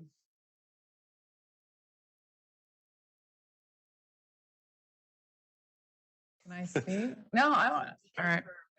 Oh, I'm sorry. You I were wanted to speaking? I'm speak. sorry. So- Just slap me. I thought just, you- I think this doesn't make any sense to me. And what I mean by that is, so the kids that meet the 1 mile or whatever the requirement is, now we're gonna look at, it switches the narrative to where it's this huge amount of kids, where before it was very directed towards charter schools, and not all charter, a lot of parents choose to drive their students to their charter schools, but some, and I'm just thinking of a couple I know of, one in particular, kids take because they're coming from all over, the military academy, they actually ride the train to a spot. The military academy has purchased a small bus to go. So it would free up in that regard. But other families, it's not going around to each little individual house in an area and picking kids up. So, and I think that's the idea, is to look at this framework. But when you add all the district kids, we actually we're changing the whole framework of this. I would speak against this. So I have a quick question. Are open enrollment kids not covered by either existing transportation funding or the business case in the hopper, saying they are statutorily excluded from that funding? In this, Okay. Speak to it for. Member Hymas? Good. Give me, okay. I'm okay looking into this. The fact that I need to get charters in there. If we're trying to get kids to school, let's look at it. If we need to add districts, right? If we're saying, hey, there's others that might apply for this as well, I'm okay. We can take it to the legislature. We can work on it. We can work things out. I'm okay with that. But the fact is that charters have sat behind or sat aside and saying, no, this is your choice. But there's more and more. And I've met many families who it's not really a choice. It might be closer than their neighborhood school, or, you know what I mean? There's many different reasons that you go to a charter. It might be safer. And I'm not going to say, okay, just because you want to be safer here, we're going to penalize you for X, Y, or Z. So anyway, I'm okay with this motion. If we can get it through, let's do it. Would this be open to, say that there are 4 charters in an area? Charter, but But a bus going. a public school bus, and there you could be an elementary in there. That we can have all of that kind of work in the same system? I don't see why not. Okay, open to. I don't see why not, but yeah. Multiple stops? Drop them off at primary? But that's what has to be, the discussion needs to be had, right? You date yourself. Okay. I know, Brent. So, All right, point of so- information, Yes, is this data going to be disaggregated? Because if it's going to be lumped into one, my answer is no. Yeah, good question. Yeah, I would I was assume these gonna are say- separate categories, correct, Member Davis? The idea is Yeah, separately? I was going to say, we should look at district students who don't qualify for transportation funding, but we should look at those who are school choice, who are choosing schools within the district where they have to get themselves there. That should be another piece of this amendment, including those participating in school choice, so that it is disaggregated and you can get a better picture. Okay, that'd be my understanding. We need to disaggregate. We have one or more things that are somewhat like the other, but we'll look at them separately and assess the cost. Member Vice Chair Hart. Yeah, if we're gonna go down that path, I just wanted to mention dual immersion. Dual immersion is cost prohibitive to be spread out. That's part of school choice programs. Yeah, and that some parents actually don't have a choice for that because they have to transport their own parents. So we need to, if we really mean choice, we need to follow through on choice. All right. So let's vote. Member Wood, the amendment is to add what was just discussed for students of choice within the district context, including dual language, et cetera. Yes. Member Straight, Yes. Member Norton, Yes. Member Lear, Yes. Member Hymas, Yes. Vice Chair Hart, Yes. Vice Chair Earl, Sure. Member Davis, Yes. Member Klein, Yes. Member Booth, Yes. Member Bogus, Yes. Member Moss is a yes. That passes unanimously, I believe. Unanimously, okay. Member Bogus, did you have a comment, question, motion? I'm up next. Yep. Okay, next and last, I believe, unless there are others. Okay, Member Bogus, floor is yours. So I don't know if you recall the conversation yesterday about I recall about 2,572. Yeah, ultimately, I would move that the board direct staff to work with the legislature to amend 53G-6-803 to prohibit an LEA from requiring a student to take a subsequent local assessment, for example, the MAPS assessment following a student, or well, actually, no.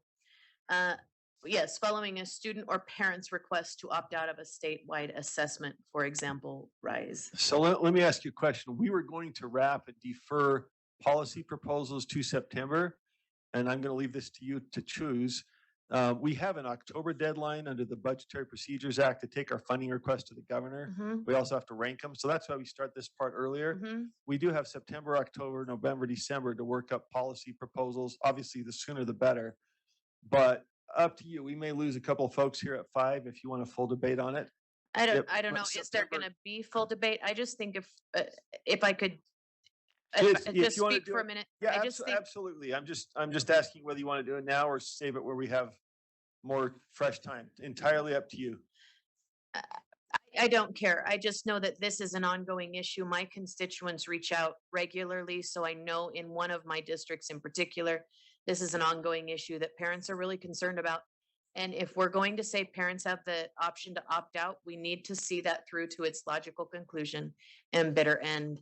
And I think that that's just something the board could sponsor and So- oh. move to fruition. So that's, if we want to do it in September, that's fine, but I do think we need to really see that through to its bitter end. If we Question only have for you. two, let's just do the two. Staff has a couple too. We've got some from staff. I can bring mine later. It doesn't matter. I mean, this is usually a process that kind of keeps rolling. I would just move to adjourn. Okay. Is that what we're gonna do? Is that what you're wanting to see? Well, we could consider if you. I don't want to are- rush through this if it's Okay. gonna cause debate and maybe it will. But then I would just move to adjourn. Okay. Motion's been made to adjourn and put this one over first in line for September. Is there a second on the motion to adjourn? Any Second. objection? We are adjourned. Thank you. Thank you very much, board members, for moving through this. I think we've escaped the need for a special session. We'll be back in September. round two. Please review the business cases. They'll be in your backup. Come ready for bear. I don't have to say bad job. Yeah, we're done by dinner, right? No dinner. Thank you all. See you in September. Thank you, Chair. Bye-bye. Thank you.